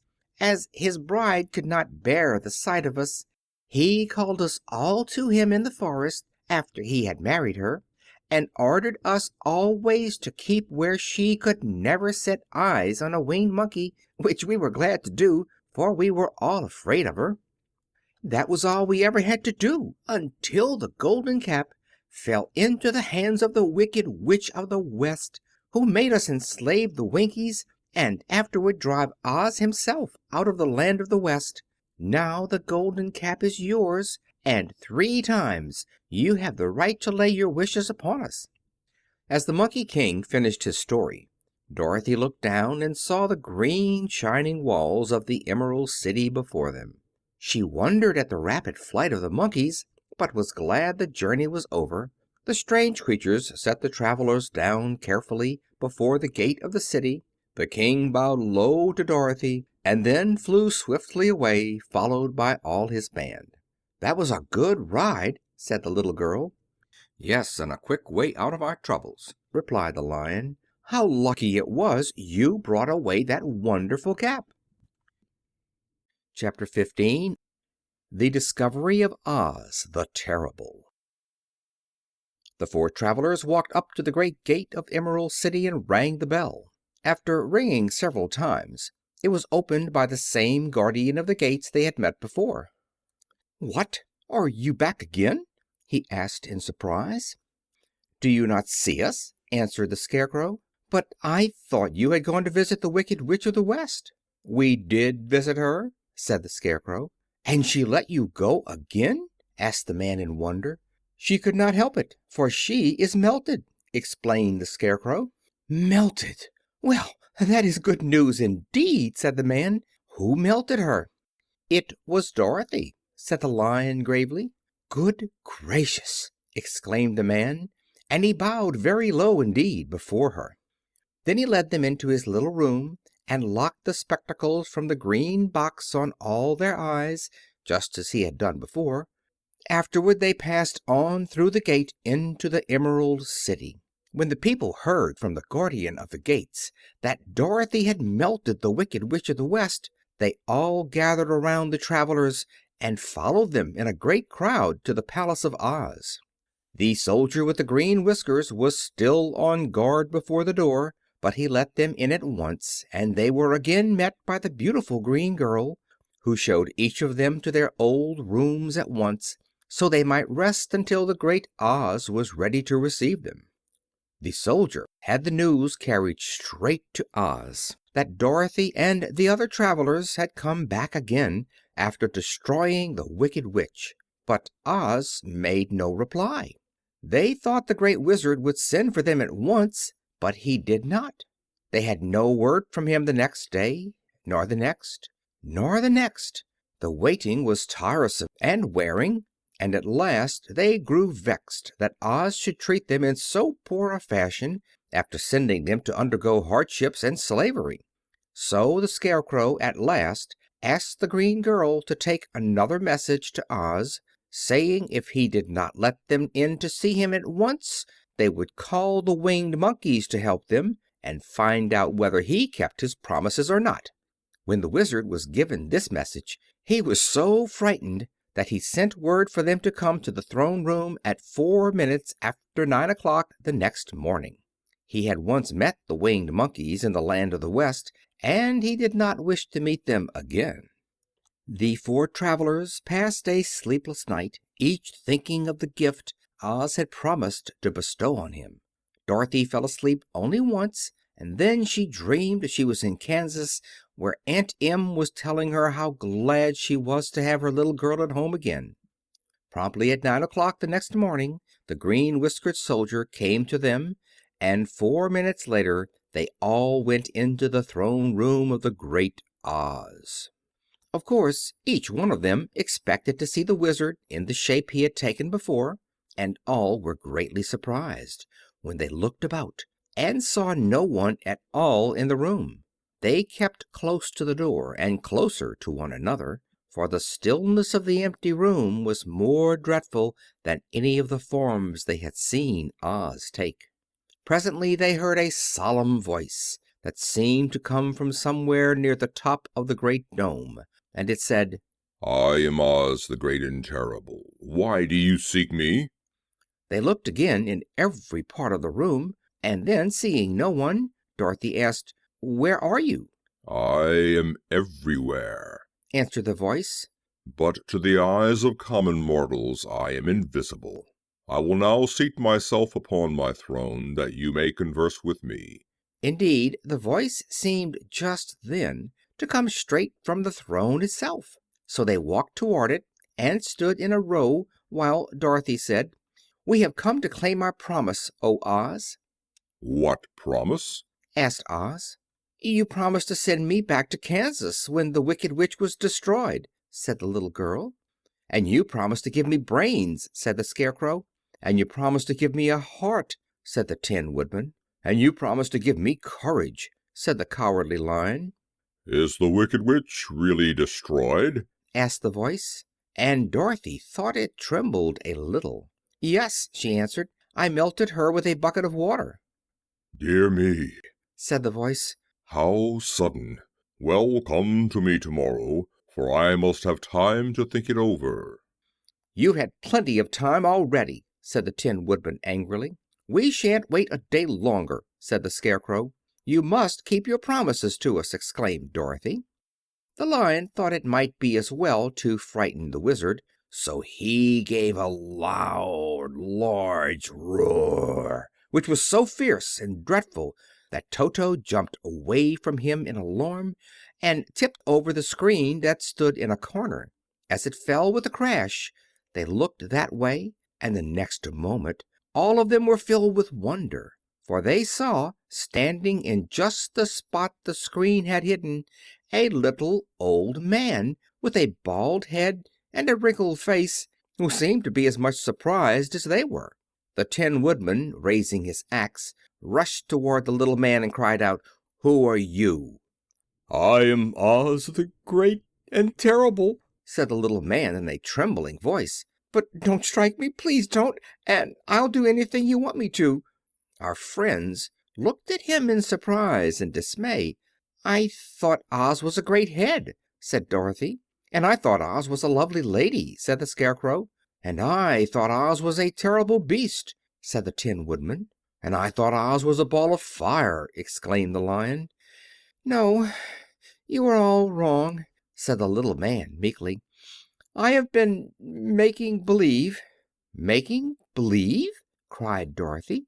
"Are you not a great wizard?" "Hush, my dear," he said. "Don't speak so loud, or you will be overheard, and I should be ruined.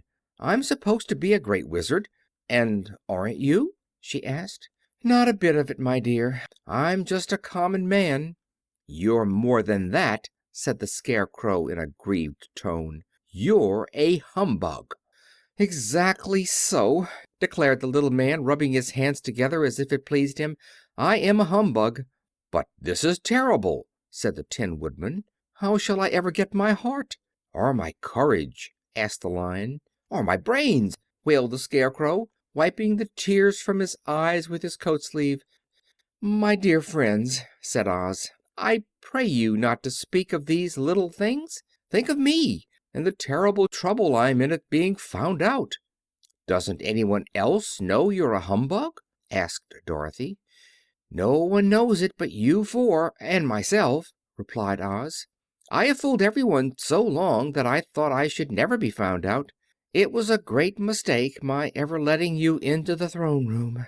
Usually I will not see even my subjects, and so they believe I am something terrible." "But I don't understand," said Dorothy in bewilderment. "How was it that you appeared to me as a great head?" "That was one of my tricks," answered Oz. "Step this way, please, and I will tell you all about it." He led the way to a small chamber in the rear of the throne room, and they all followed him. He pointed to one corner, in which lay the great head, made out of many thicknesses of paper, and a carefully painted face. "This I hung from the ceiling by a wire," said Oz. "I stood behind the screen and pulled a thread to make the eyes move and the mouth open." "But how about the voice?" she inquired. "Oh, I am a ventriloquist," said the little man. "I can throw the sound of my voice wherever I wish, so that you thought it was coming out of the head. Here are the other things I used to deceive you." He showed the Scarecrow the dress and the mask he had worn when he seemed to be the lovely lady, and the Tin Woodman saw that his terrible beast was nothing but a lot of skins sewn together, with slats to keep their sides out. As for the ball of fire, the false Wizard had hung that also from the ceiling. It was really a ball of cotton, but when oil was poured upon it the ball burned fiercely. "Really," said the Scarecrow, "you ought to be ashamed of yourself for being such a humbug." I certainly am," answered the little man sorrowfully. "But it was the only thing I could do. Sit down, please. There are plenty of chairs, and I will tell you my story." So they sat down and listened while he told the following tale. "I was born in Omaha." "Why, that isn't very far from Kansas," cried Dorothy. "No, but it's farther from here," he said, shaking his head at her sadly. "When I grew up I became a ventriloquist, and at that I was very well trained by a great master.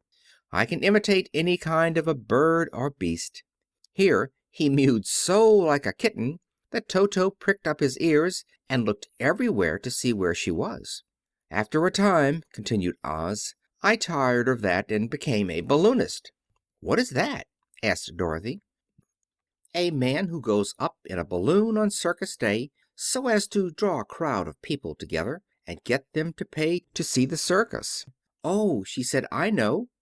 Well, one day I went up in a balloon, and the ropes got twisted so that I couldn't come down again. It went way up above the clouds, so far that a current of air struck it and carried it many, many miles away. For a day and a night I traveled through the air, and on the morning of the second day I awoke and found the balloon floating over a strange and beautiful country. It came down gradually, and I was not hurt a bit, but I found myself in the midst of a strange people who, seeing me come down from the clouds, thought I was a great wizard. Of course I let them think so, because they were afraid of me, and promised to do anything I wished them to. Just to amuse myself and keep the good people busy, I ordered them to build this city and my palace, and they did it all willingly and well. Then I thought, as the country was so green and beautiful, I would call it the Emerald City. And to make the name fit better, I put green spectacles on all the people so that everything they saw was green." "But isn't everything here green?" asked Dorothy. "No more than in any other city," explained Oz. "But when you wear green spectacles, why, of course, everything you see looks green to you. The Emerald City was built a great many years ago, for I was a young man when the balloon brought me here, and I am a very old man now. but my people have worn green glasses on their eyes so long that most of them think it really is an Emerald City. And it certainly is a beautiful place, abounding in jewels and precious metals and every good thing that is needed to make one happy. I have been good to the people and they like me, but ever since this palace was built I have shut myself up and would not see any of them. One of my greatest fears was the witches, for while I had no magical powers at all, I soon found out that the witches were really able to do wonderful things.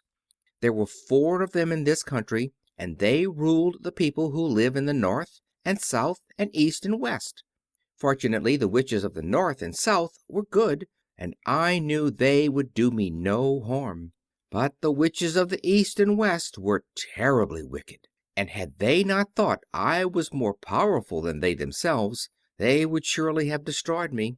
As it was, I lived in deadly fear of them for many years.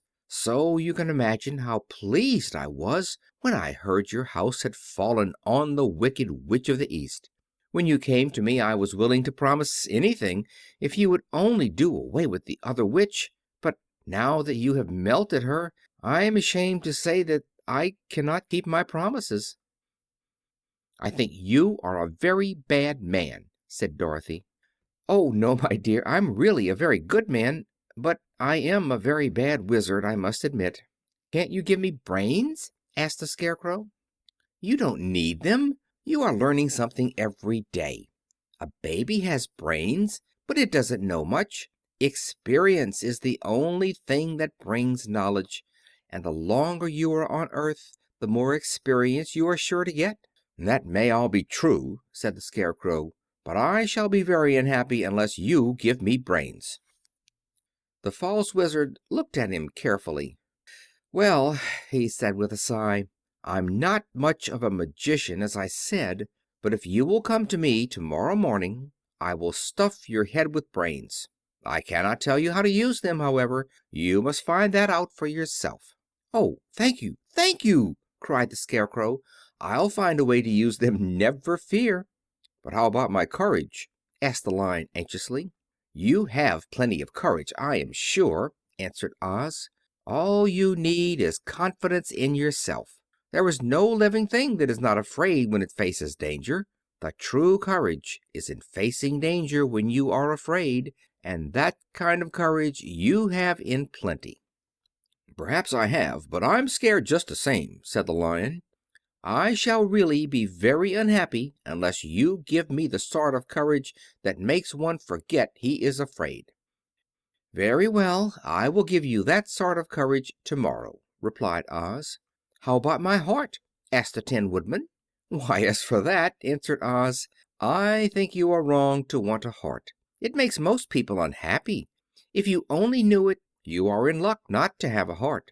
"That must be a matter of opinion," said the Tin Woodman. "For my part, I will bear all the unhappiness without a murmur, if you will give me the heart." "Very well," answered Oz meekly. "Come to me tomorrow and you shall have a heart. I have played wizard for so many years that I may as well continue the part a little longer." "And now," said Dorothy, "how am I to get back to Kansas?" "We'll have to think about that," replied the little man. "Give me 2 or 3 days to consider the matter, and I'll try to find a way to carry you over the desert. In the meantime, you shall all be treated as my guests, and while you live in the palace my people will wait upon you and obey your slightest wish. There is only one thing I ask in return for my help, such as it is. You must keep my secret and tell no one I am a humbug." They agreed to say nothing of what they had learned, and went back to their rooms in high spirits.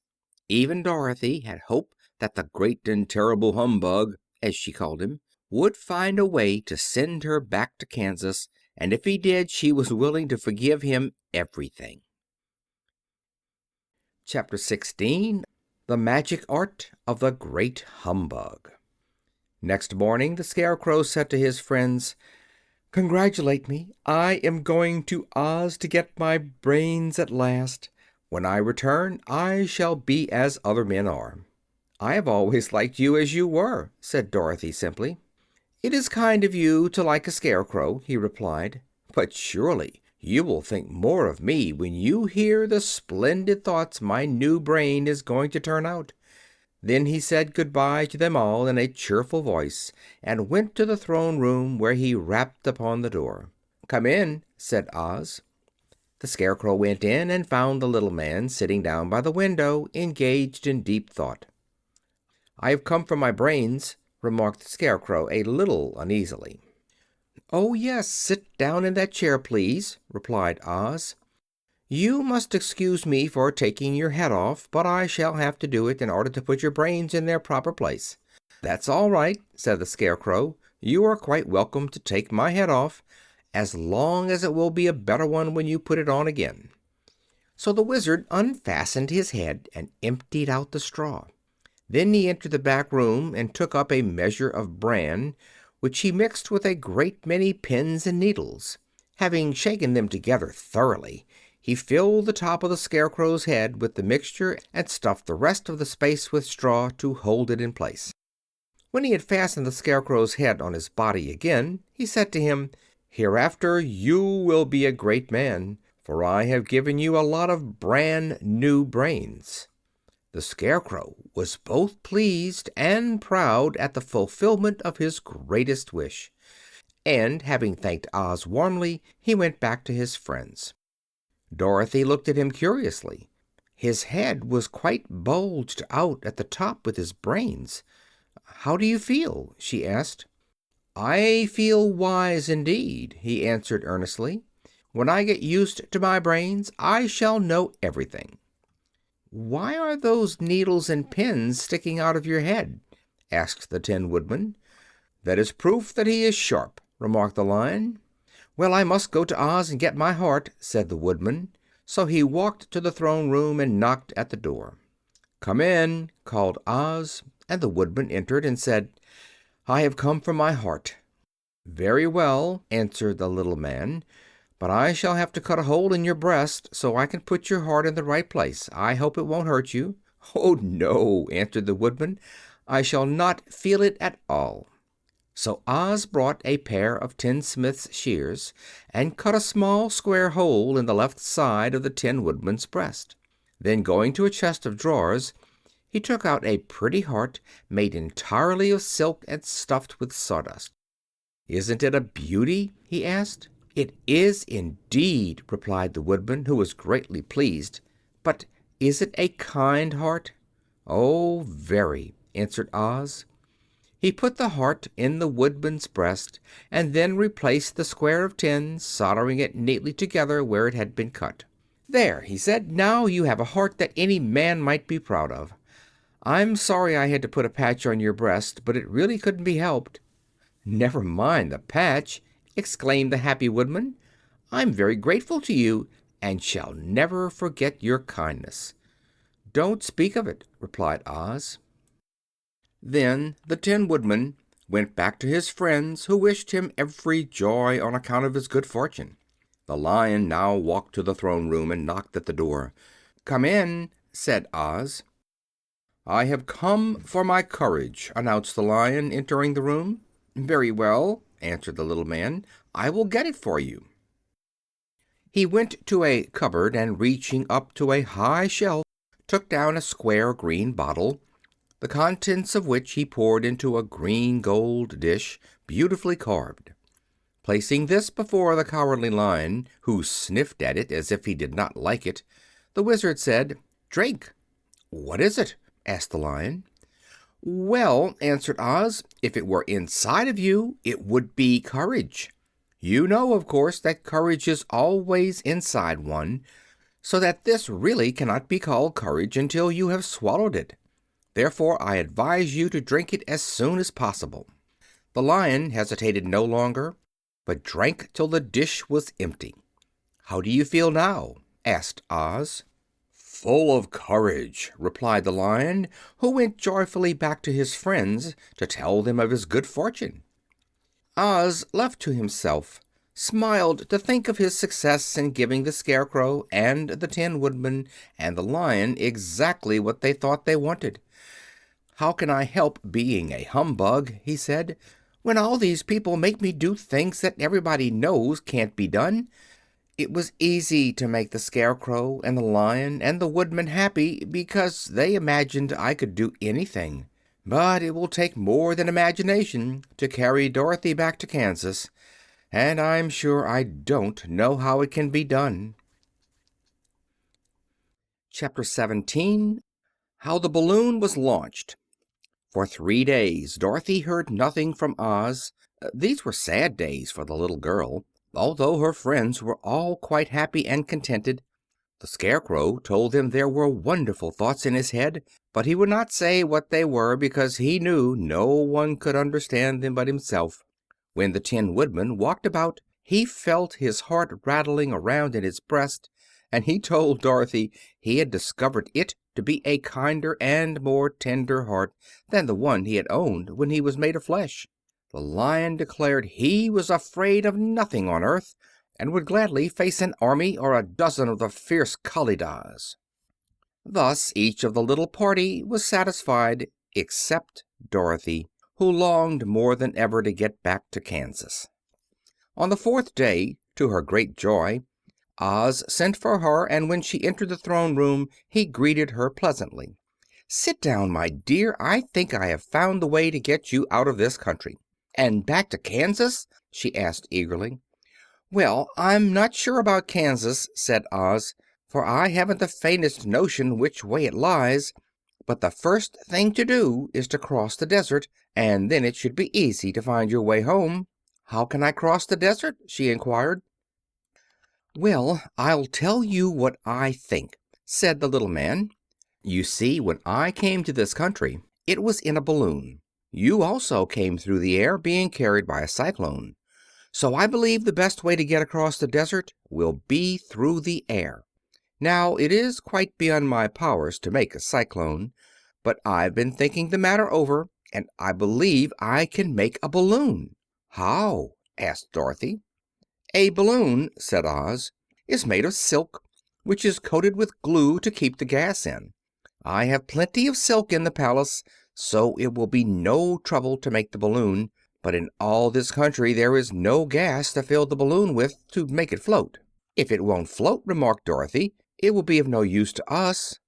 "True," answered Oz, "but there is another way to make it float, which is to fill it with hot air. Hot air isn't as good as gas, for if the air should get cold the balloon would come down in the desert, and we should be lost." "We!" exclaimed the girl. "Are you going with me?" "Yes, of course," replied Oz. "I am tired of being such a humbug. If I should go out of this palace my people would soon discover I am not a wizard, and then they would be vexed with me for having deceived them. So I have to stay shut up in these rooms all day, and it gets tiresome. I'd much rather go back to Kansas with you and be in a circus again." "I shall be glad to have your company," said Dorothy. "Thank you," he answered. "Now, if you will help me sew the silk together, we will begin to work on our balloon." So Dorothy took a needle and thread, and as fast as Oz cut the strips of silk into proper shape, the girls sewed them neatly together. First there was a strip of light green silk, then a strip of dark green, and then a strip of emerald green, for Oz had a fancy to make the balloon in different shades of the color about them. It took 3 days to sew all the strips together, but when it was finished they had a big bag of green silk more than 20 feet long. Then Oz painted it on the inside with a coat of thin glue to make it airtight, after which he announced that the balloon was ready. "But we must have a basket to ride in," he said. So he sent the soldier with the green whiskers for a big clothes basket, which he fastened with many ropes to the bottom of the balloon. When it was all ready, Oz sent word to his people that he was going to make a visit to a great brother wizard who lived in the clouds. The news spread rapidly throughout the city, and everyone came to see the wonderful sight. Oz ordered the balloon carried out in front of the palace, and the people gazed upon it with much curiosity. The Tin Woodman had chopped a big pile of wood, and now he made a fire of it, and Oz held the bottom of the balloon over the fire so that the hot air that arose from it would be caught in the silken bag. Gradually the balloon swelled out and rose into the air until finally the basket just touched the ground. Then Oz got into the basket and said to all the people in a loud voice, "I am now going away to make a visit. While I am gone, the Scarecrow will rule over you. I command you to obey him as you would me." The balloon was by this time tugging hard at the rope that held it to the ground, for the air within it was hot, and this made it so much lighter in weight than the air without that it pulled hard to rise into the sky. "Come, Dorothy!" cried the Wizard. "Hurry up, or the balloon will fly away." "I can't find Toto anywhere," replied Dorothy, who did not wish to leave her little dog behind. Toto had run into the crowd to bark at a kitten, and Dorothy at last found him. She picked him up and ran towards the balloon. She was within a few steps of it, and Oz was holding out his hands to help her into the basket when crack went the ropes, and the balloon rose into the air without her. "Come back!" she screamed. "I want to go too." "I can't come back, my dear," called Oz from the basket. "Goodbye!" "Goodbye!" shouted everyone, and all eyes were turned upward to where the Wizard was riding in the basket, rising every moment farther and farther into the sky. And that was the last any of them ever saw of Oz the Wonderful Wizard, though he may have reached Omaha safely and may be there now for all we know. But the people remembered him lovingly and said to one another, "Oz was always our friend. When he was here, he built for us this beautiful Emerald City, and now he is gone he has left the wise Scarecrow to rule over us." Still, for many days they grieved over the loss of the Wonderful Wizard and would not be comforted. Chapter 18. Away to the South. Dorothy wept bitterly at the passing of her hope to get home to Kansas again, but when she thought it all over, she was glad she had not gone up in a balloon, and she also felt sorry at losing Oz, and so did her companions. The Tin Woodman came to her and said, "Truly I should be ungrateful if I failed to mourn for the man who gave me my lovely heart. I should like to cry a little because Oz is gone, if you will kindly wipe away my tears so that I shall not rust." "With pleasure," she answered, and brought a towel at once. Then the Tin Woodman wept for several minutes, and she watched the tears carefully and wiped them away with the towel. When he had finished, he thanked her kindly and oiled himself thoroughly with his jeweled oil can to guard against mishap. The Scarecrow was now the ruler of the Emerald City, and although he was not a wizard, the people were proud of him. For, they said, there is not another city in all the world that is ruled by a stuffed man. And, so far as they knew, they were quite right. The morning after the balloon had gone up with Oz, the four travelers met in the throne room and talked matters over. The Scarecrow sat in the big throne, and the others stood respectfully before him. "We are not so unlucky," said the new ruler, "for this palace and the Emerald City belong to us, and we can do just as we please. When I remember that a short time ago I was up on a pole in a farmer's cornfield, and that now I am the ruler of this beautiful city, I am quite satisfied with my lot." "I also," said the Tin Woodman, "am well pleased with my new heart. And really that was the only thing I wished in all the world. For my part, I am content in knowing that I am as brave as any beast that ever lived, if not braver," said the Lion modestly. "If Dorothy would only be contented to live in the Emerald City," continued the Scarecrow, "we might all be happy together." "But I don't want to live here," cried Dorothy. "I want to go to Kansas and live with Aunt Em and Uncle Henry." "Well, then, what can be done?" inquired the Woodman. The Scarecrow decided to think, and he thought so hard that the pins and needles began to stick out of his brains. Finally he said, "Why not call the Winged Monkeys and ask them to carry you over the desert?" "I never thought of that," said Dorothy joyfully. It is just the thing. I'll go at once for the golden cap." When she brought it into the throne room she spoke the magic words, and soon the band of winged monkeys flew in through the open window and stood beside her. "This is the second time you have called us," said the Monkey King, bowing before the little girl. "What do you wish?" "I want you to fly with me to Kansas," said Dorothy. But the Monkey King shook his head. "That cannot be done," he said. "We belong to this country alone, and cannot leave it. There has never been a winged monkey in Kansas yet, and I suppose there never will be, for they don't belong there. We shall be glad to serve you in any way in our power, but we cannot cross the desert. Goodbye." And with another bow the Monkey King spread his wings and flew away through the window, followed by all his band. Dorothy was ready to cry with disappointment. "I have wasted the charm of the golden cap to no purpose," she said, "for the winged monkeys cannot help me." "It is certainly too bad," said the tender-hearted Woodman.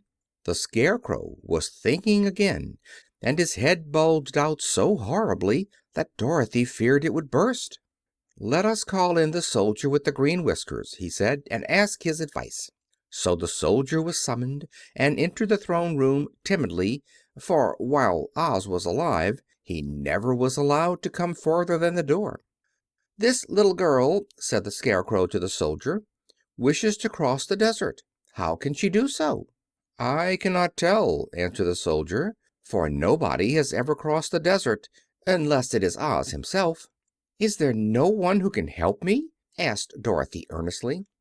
"Glinda might," he suggested. "Who is Glinda?" inquired the Scarecrow. "The Witch of the South. She is the most powerful of all the witches, and rules over the Quadlings. Besides, her castle stands on the edge of the desert, so she may know a way to cross it." "Glinda is a good witch, isn't she?" asked the child. "The Quadlings think she is good," said the soldier, "and she is kind to everyone.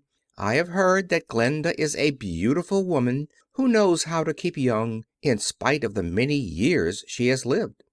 "How can I get to her castle?" asked Dorothy. "The road is straight to the south," he answered, "but it is said to be full of dangers to travelers. There are wild beasts in the woods, and a race of queer men who do not like strangers to cross their country. For this reason none of the Quadlings ever come to the Emerald City."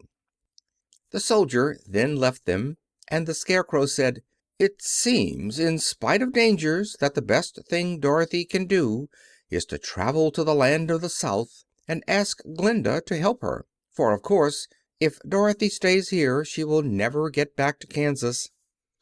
"You must have been thinking again," remarked the Tin Woodman. "I have," said the Scarecrow. "I shall go with Dorothy," declared the Lion, "for I am tired of your city and long for the woods and the country again. I am really a wild beast, you know. Besides, Dorothy will need someone to protect her." "That is true," agreed the Woodman. "My axe may be of service to her, so I also will go with her to the land of the South." "When shall we start?" asked the Scarecrow. "Are you going?" they asked in surprise. "Certainly. If it wasn't for Dorothy I should never have had brains. She lifted me from the pole in the cornfield and brought me to the Emerald City. So my good luck is all due to her, and I shall never leave her until she starts back to Kansas for good and all." "Thank you," said Dorothy gratefully. "You are all very kind to me, but I should like to start as soon as possible." "We shall go tomorrow morning," returned the Scarecrow. "So now let us all get ready, for it will be a long journey." Chapter 19. Attacked by the Fighting Trees. The next morning Dorothy kissed the pretty green girl goodbye, and they all shook hands with the soldier with the green whiskers, who had walked with them as far as the gate. When the Guardian of the Gate saw them again he wondered greatly that they could leave the beautiful city to get into new trouble, but he at once unlocked their spectacles, which he put back into the green box, and gave them many good wishes to carry with them. "You are now our ruler," he said to the Scarecrow, so you must come back to us as soon as possible." "I certainly shall if I am able," the Scarecrow replied, "but I must help Dorothy to get home first."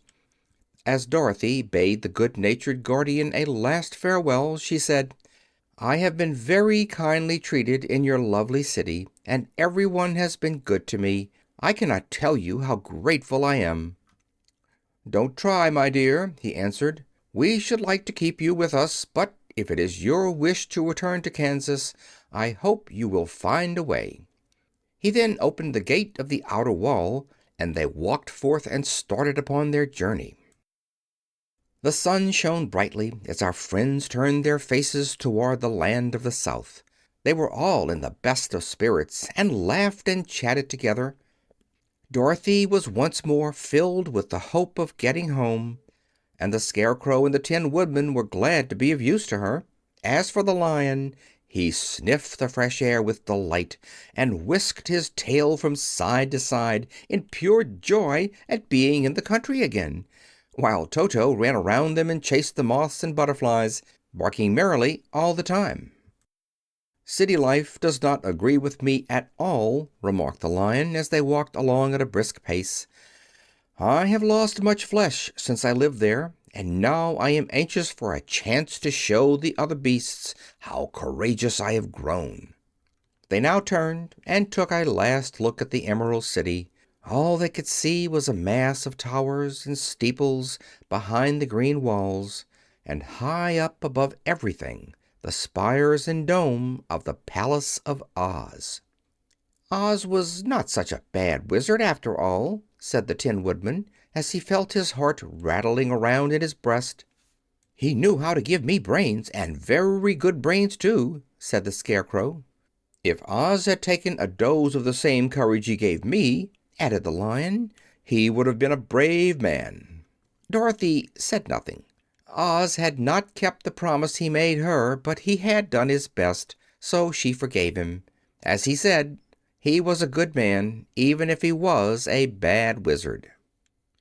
The first day's journey was through the green fields and bright flowers that stretched about the Emerald City on every side. They slept that night on the grass with nothing but the stars over them, and they rested very well indeed. In the morning they traveled on until they came to a thick wood. There was no way of going around it, for it seemed to extend to the right and left as far as they could see, and besides, they did not dare change the direction of their journey for fear of getting lost. So they looked for the place where it would be easiest to get into the forest. The Scarecrow, who was in the lead, finally discovered a big tree with such wide-spreading branches that there was room for the party to pass underneath.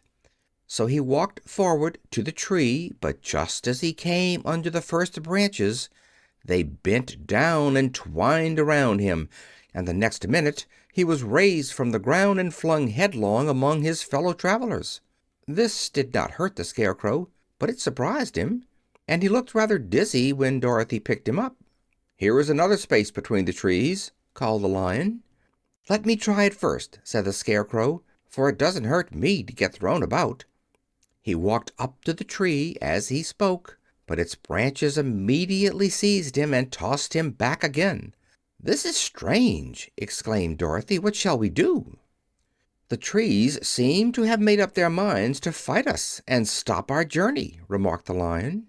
"I believe I will try it myself," said the Woodman, and shouldering his axe, he marched up to the first tree that had handled the Scarecrow so roughly. When a big branch bent down to seize him, the Woodman chopped at it so fiercely that he cut it in two. At once the tree began shaking all its branches as if in pain, and the Tin Woodman passed safely under it. "Come on!" he shouted to the others. "Be quick!" They all ran forward and passed under the tree without injury, except Toto, who was caught by a small branch and shaken until he howled, but the Woodman promptly chopped off the branch and set the little dog free. The other trees of the forest did nothing to keep them back, so they made up their mind that only the first row of trees could bend down their branches, and that probably these were the policemen of the forest, and given this wonderful power in order to keep strangers out of it. The four travelers walked with ease through the trees until they came to the farther edge of the wood. Then, to their surprise, they found before them a high wall which seemed to be made of white china. It was smooth, like the surface of a dish, and higher than their heads. "What shall we do now?" asked Dorothy. "I will make a ladder," said the Tin Woodman, "for we certainly must climb over the wall."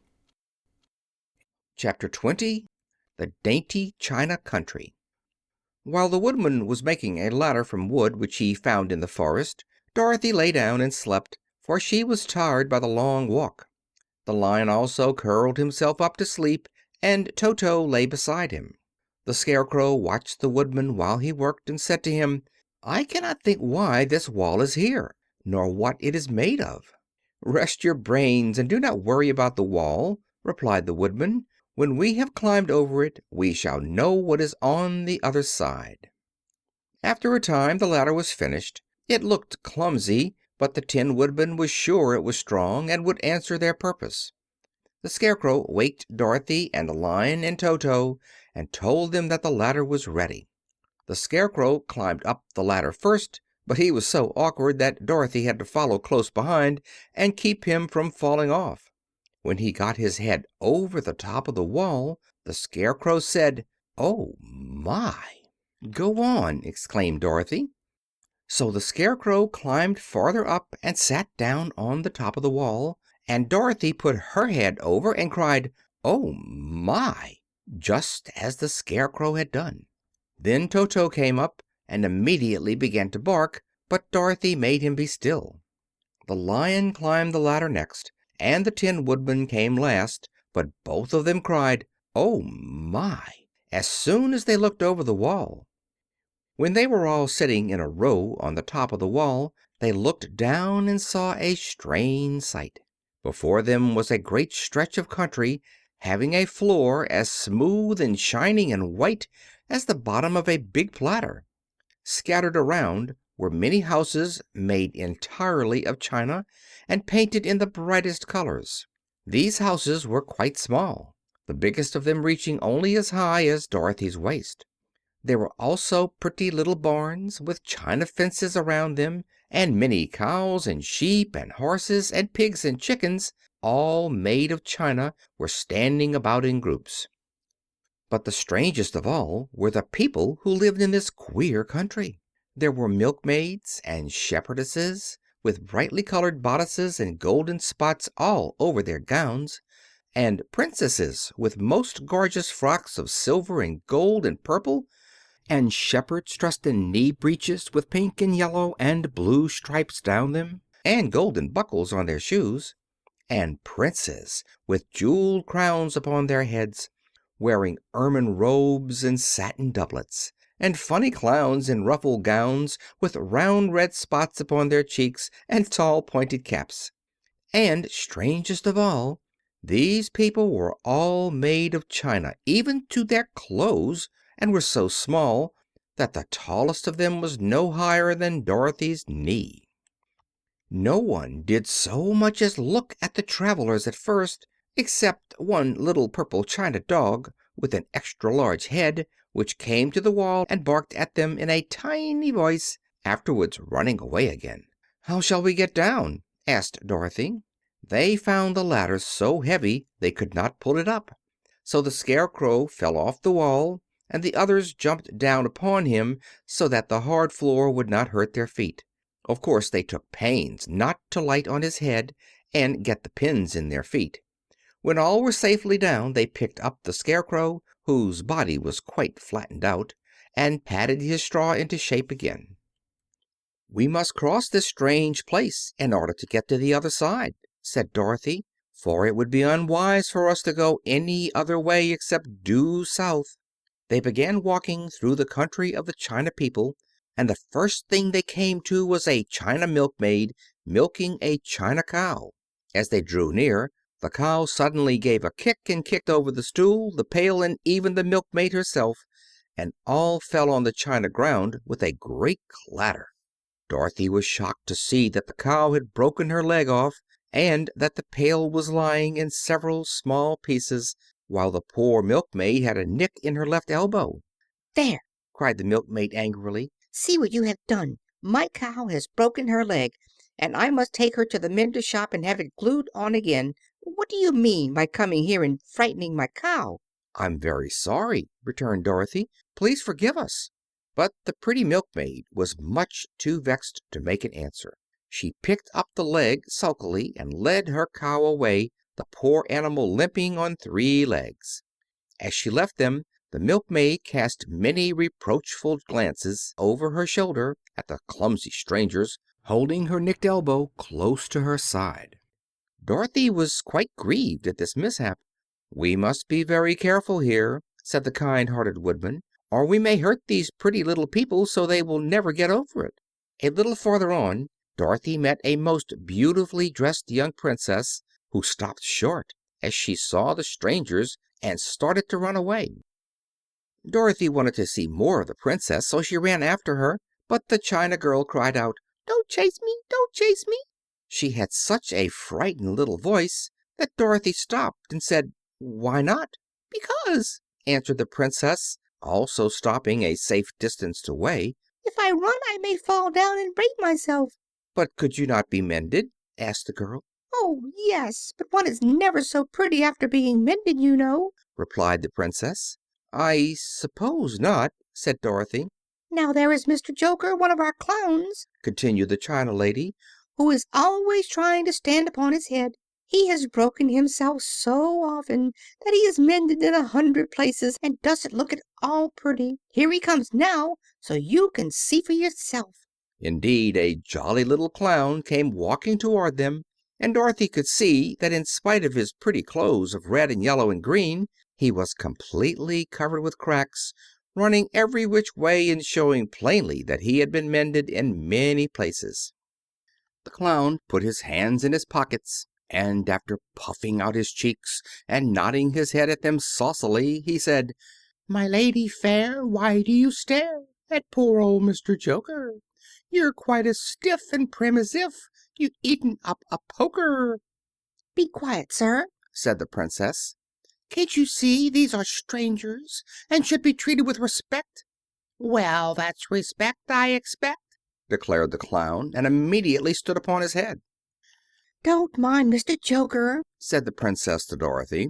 "He is considerably cracked in his head, and that makes him foolish."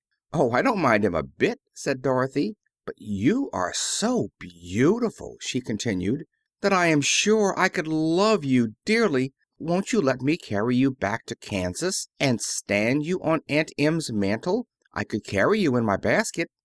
"That would make me very unhappy," answered the China Princess. "You see, here in our country we live contentedly and can talk and move around as we please, but whenever any of us are taken away, our joints at once stiffen, and we can only stand straight and look pretty. Of course, that is all that is expected of us when we are on mantels and cabinets and drawing-room tables, but our lives are much pleasanter here in our own country." "I would not make you unhappy for all the world," exclaimed Dorothy, "so I'll just say good-bye."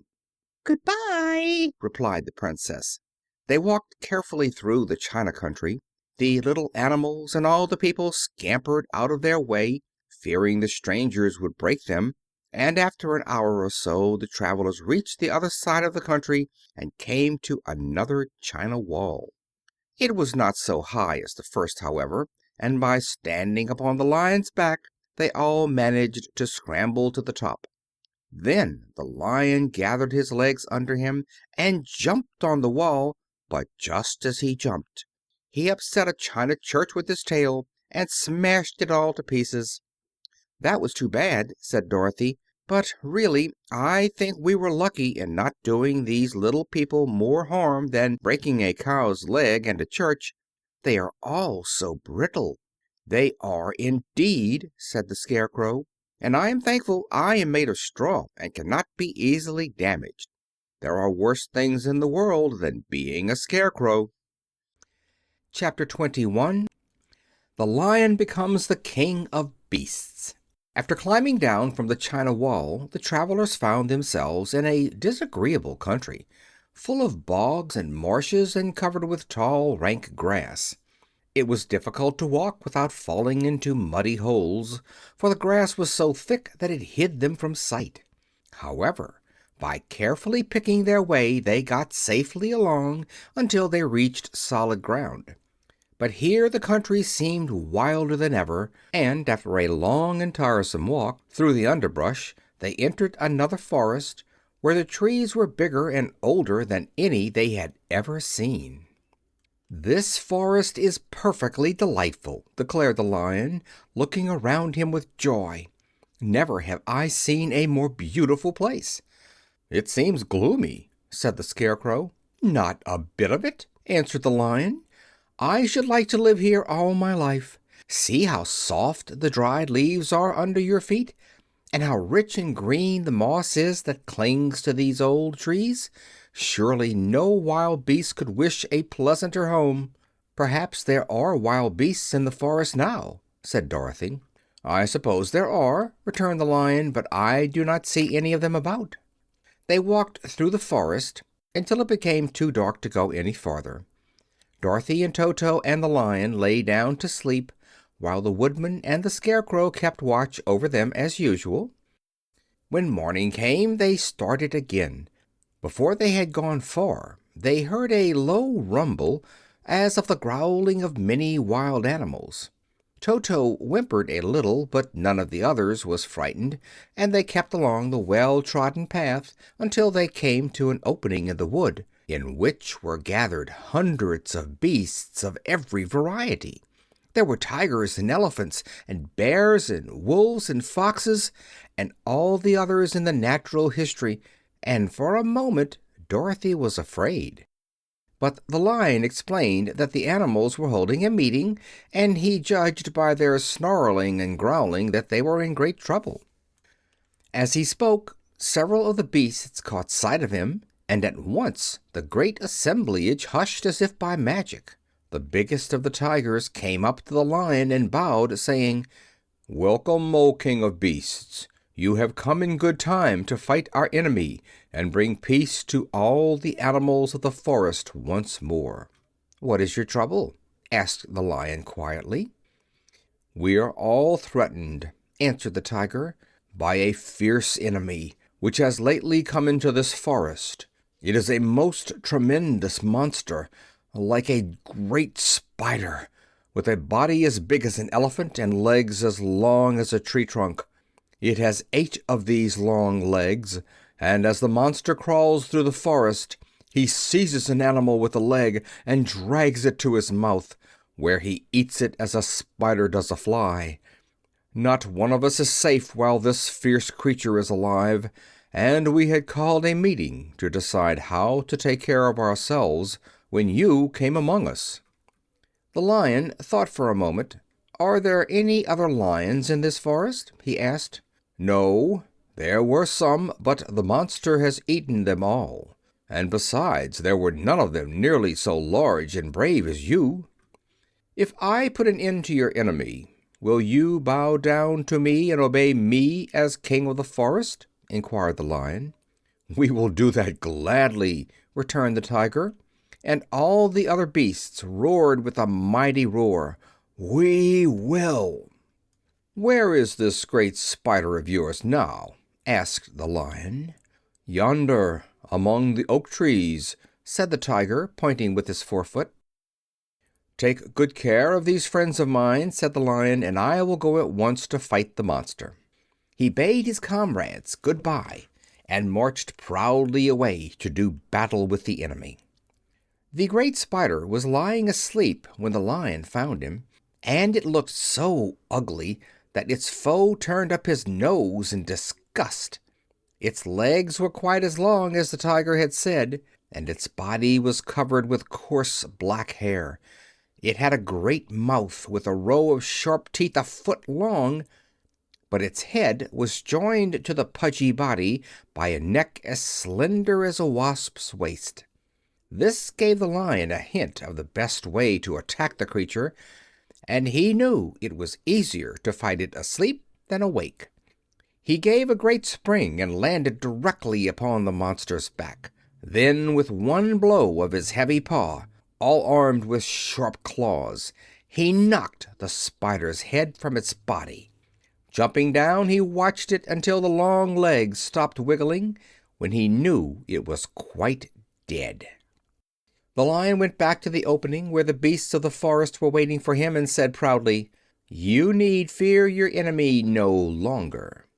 Then the beasts bowed down to the Lion as their king, and he promised to come back and rule over them as soon as Dorothy was safely on her way to Kansas. Chapter 22. The Country of the Quadlings. The four travelers passed through the rest of the forest in safety, and when they came out from its gloom, saw before them a steep hill, covered from top to bottom with great pieces of rock. "That will be a hard climb," said the Scarecrow, "but we must get over the hill, nevertheless." So he led the way, and the others followed. They had nearly reached the first rock when they heard a rough voice cry out, "Keep back!" "Who are you?" asked the Scarecrow. Then a head showed itself over the rock, and the same voice said, "This hill belongs to us, and we don't allow anyone to cross it." "But we must cross it," said the Scarecrow. "We're going to the country of the Quadlings." "But you shall not," replied the voice, and there stepped from behind the rock the strangest man the travelers had ever seen. He was quite short and stout, and had a big head, which was flat at the top and supported by a thick neck full of wrinkles. But he had no arms at all, and seeing this, the Scarecrow did not fear that so helpless a creature could prevent them from climbing the hill. So he said, "I'm sorry not to do as you wish, but we must pass over the hill whether you like it or not," and he walked boldly forward. As quick as lightning, the man's head shot forward, and his neck stretched out until the top of the head, where it was flat, struck the Scarecrow in the middle and sent him tumbling over and over down the hill. Almost as quickly as it came, the head went back to the body, and the man laughed harshly as he said, "It isn't as easy as you think." A chorus of boisterous laughter came from the other rocks, and Dorothy saw hundreds of the armless hammerheads upon the hillside, one behind every rock. The Lion became quite angry at the laughter caused by the Scarecrow's mishap, and giving a loud roar that echoed like thunder, he dashed up the hill.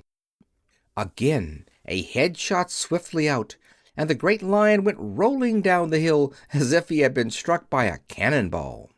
Dorothy ran down and helped the Scarecrow to his feet, and the Lion came up to her feeling rather bruised and sore, and said, "It is useless to fight people with shooting heads. No one can withstand them." "What then can we do?" she asked. "Call the winged monkeys," suggested the Tin Woodman. "You still have the right to command them once more." "Very well," she answered, and putting on the golden cap, she uttered the magic words. The monkeys were as prompt as ever, and in a few moments the entire band stood before her. "What are your commands?" inquired the King of the Monkeys, bowing low. "Carry us over the hill to the country of the Quadlings," answered the girl. "It shall be done," said the King, and at once the winged monkeys caught the four travelers and Toto up in their arms and flew away with them. As they passed over the hill, the hammerheads yelled with vexation and shot their heads high in the air, but they could not reach the winged monkeys, which carried Dorothy and her comrades safely over the hill and set them down in the beautiful country of the Quadlings. "This is the last time you can summon us," said the leader to Dorothy. "So goodbye and good luck to you." "Goodbye, and thank you very much," returned the girl, and the monkeys rose into the air and were out of sight in a twinkling. The country of the Quadlings seemed rich and happy. There was field upon field of ripening grain, with well-paved roads running between, and pretty rippling brooks with strong bridges across them. The fences and houses and bridges were all painted bright red, just as they had been painted yellow in the country of the Winkies and blue in the country of the Munchkins. The Quadlings themselves, who were short and fat and looked chubby and good-natured, were dressed all in red, which showed bright against the green grass and the yellowing grain. The monkeys had set them down near a farmhouse, and the four travelers walked up to it and knocked at the door. It was opened by the farmer's wife, and when Dorothy asked for something to eat, the woman gave them all a good dinner, with 3 kinds of cake and 4 kinds of cookies, and a bowl of milk for Toto. "How far is it to the castle of Glinda?" asked the child. "It is not a great way," answered the farmer's wife. "Take the road to the south, and you will soon reach it." Thanking the good woman, they started afresh and walked by the fields and across the pretty bridges until they saw before them a very beautiful castle. Before the gates were 3 young girls, dressed in handsome red uniforms trimmed with gold braid, and as Dorothy approached, one of them said to her, "Why have you come to the South Country?" "To see the good witch who rules here," she answered. "Will you take me to her?" "Let me have your name, and I will ask Glinda if she will receive you." They told who they were, and the girl soldier went into the castle. After a few moments she came back to say that Dorothy and the others were to be admitted at once. Chapter 23. Glinda the Good Witch grants Dorothy's wish. Before they went to see Glinda, however, they were taken to a room of the castle, where Dorothy washed her face and combed her hair, and the Lion shook the dust out of his mane, and the Scarecrow patted himself into his best shape, and the Woodman polished his tin and oiled his joints. When they were all quite presentable, they followed the soldier girl into a big room, where the witch Glinda sat upon a throne of rubies. She was both beautiful and young to their eyes. Her hair was a rich red in color and fell in flowing ringlets over her shoulders. Her dress was pure white, but her eyes were blue, and they looked kindly upon the little girl. "What can I do for you, my child?" she asked. Dorothy told the witch all her story, how the Cyclone had brought her to the land of Oz, how she had found her companions, and of the wonderful adventures they had met with. "My greatest wish now," she added, "is to get back to Kansas, for Aunt Em will surely think something dreadful has happened to me, and that will make her put on mourning, and unless the crops are better this year than they were last, I am sure Uncle Henry cannot afford it." Glinda leaned forward and kissed the sweet, upturned face of the loving little girl. "Bless your dear heart," she said. "I am sure I can tell you of a way to get back to Kansas." Then she added, "But if I do, you must give me the golden cap." "Willingly!" exclaimed Dorothy. "Indeed, it is of no use to me now, and when you have it you can command the winged monkeys 3 times. And I think I shall need their services just those 3 times," answered Glinda, smiling. Dorothy then gave her the golden cap, and the witch said to the Scarecrow, "What will you do when Dorothy has left us?" "I will return to the Emerald City," he replied, "for Oz has made me its ruler, and the people like me. The only thing that worries me is how to cross the Hill of the Hammerheads." "By means of the golden cap I shall command the winged monkeys to carry you to the gates of the Emerald City," said Glinda, "for it would be a shame to deprive the people of so wonderful a ruler." "Am I really wonderful?" asked the Scarecrow. "You are unusual," replied Glinda. Turning to the Tin Woodman, she asked, "What will become of you when Dorothy leaves this country?" He leaned on his axe and thought a moment. Then he said, "The Winkies were very kind to me and wanted me to rule over them after the Wicked Witch died. I am fond of the Winkies, and if I could get back to the country of the West, I should like nothing better than to rule over them forever." "My second command to the winged monkeys," said Glinda, "will be that they carry you safely to the land of the Winkies. Your brain may not be so large to look at as that of the Scarecrow, but you are really brighter than he is, when you are well polished. And I am sure you will rule the Winkies wisely and well."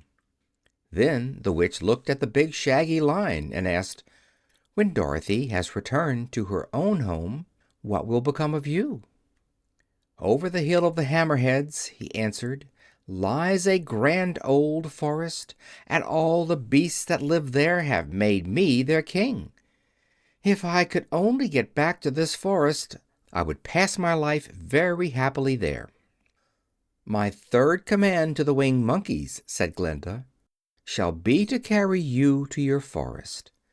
Then, having used up the powers of the golden cap, I shall give it to the King of the Monkeys, that he and his band may thereafter be free for evermore."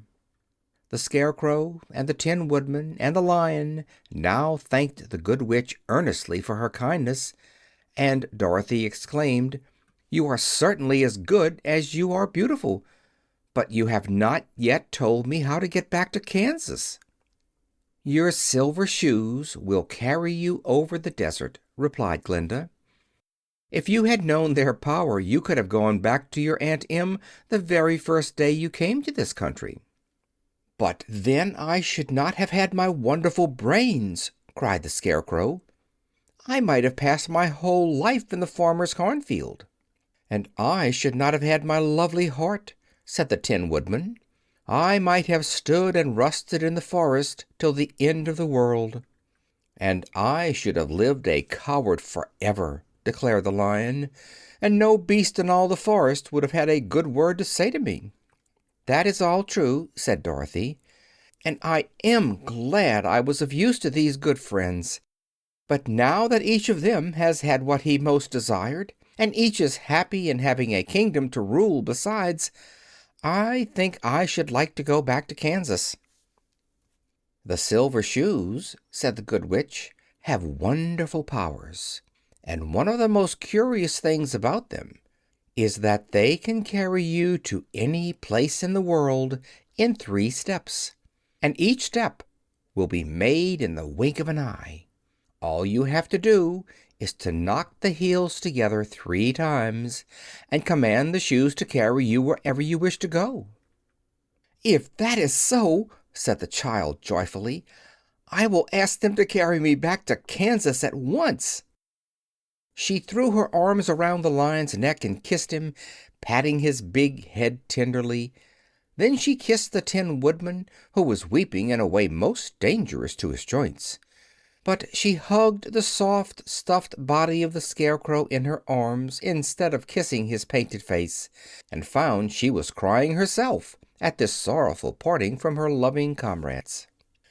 Glinda the Good stepped down from her ruby throne to give the little girl a good-bye kiss, and Dorothy thanked her for all the kindness she had shown to her friends and herself. Dorothy now took Toto up solemnly in her arms, and having said one last good-bye, she clapped the heels of her shoes together 3 times, saying, "Take me home to Aunt Em." Instantly she was whirling through the air, so swiftly that all she could see or feel was the wind whistling past her ears.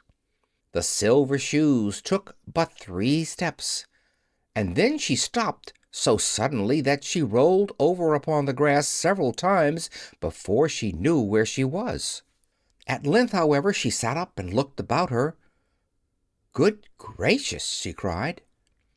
For she was sitting on the broad Kansas prairie, and just before her was the new farmhouse Uncle Henry built after the Cyclone had carried away the old one.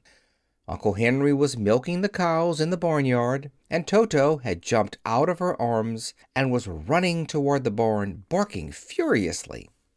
Dorothy stood up and found she was in her stocking feet, for the silver shoes had fallen off in her flight through the air and were lost forever in the desert.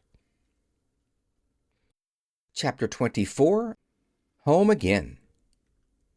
Aunt Em had just come out of the house to water the cabbages when she looked up and saw Dorothy running toward her. "My darling child!" she cried, folding the little girl in her arms and covering her face with kisses. "Where in the world did you come from?"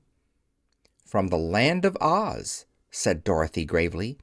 "And here is Toto, too. And oh, Aunt Em, I'm so glad to be home again." And so, the Yellow Brick Road ends here. Dorothy's journey may be over, but your adventure with stories is just beginning. If you enjoyed this magical trip to Oz, subscribing could be your golden ticket to more. Thank you for listening, and until next time, may your travels always lead to wonderful discoveries.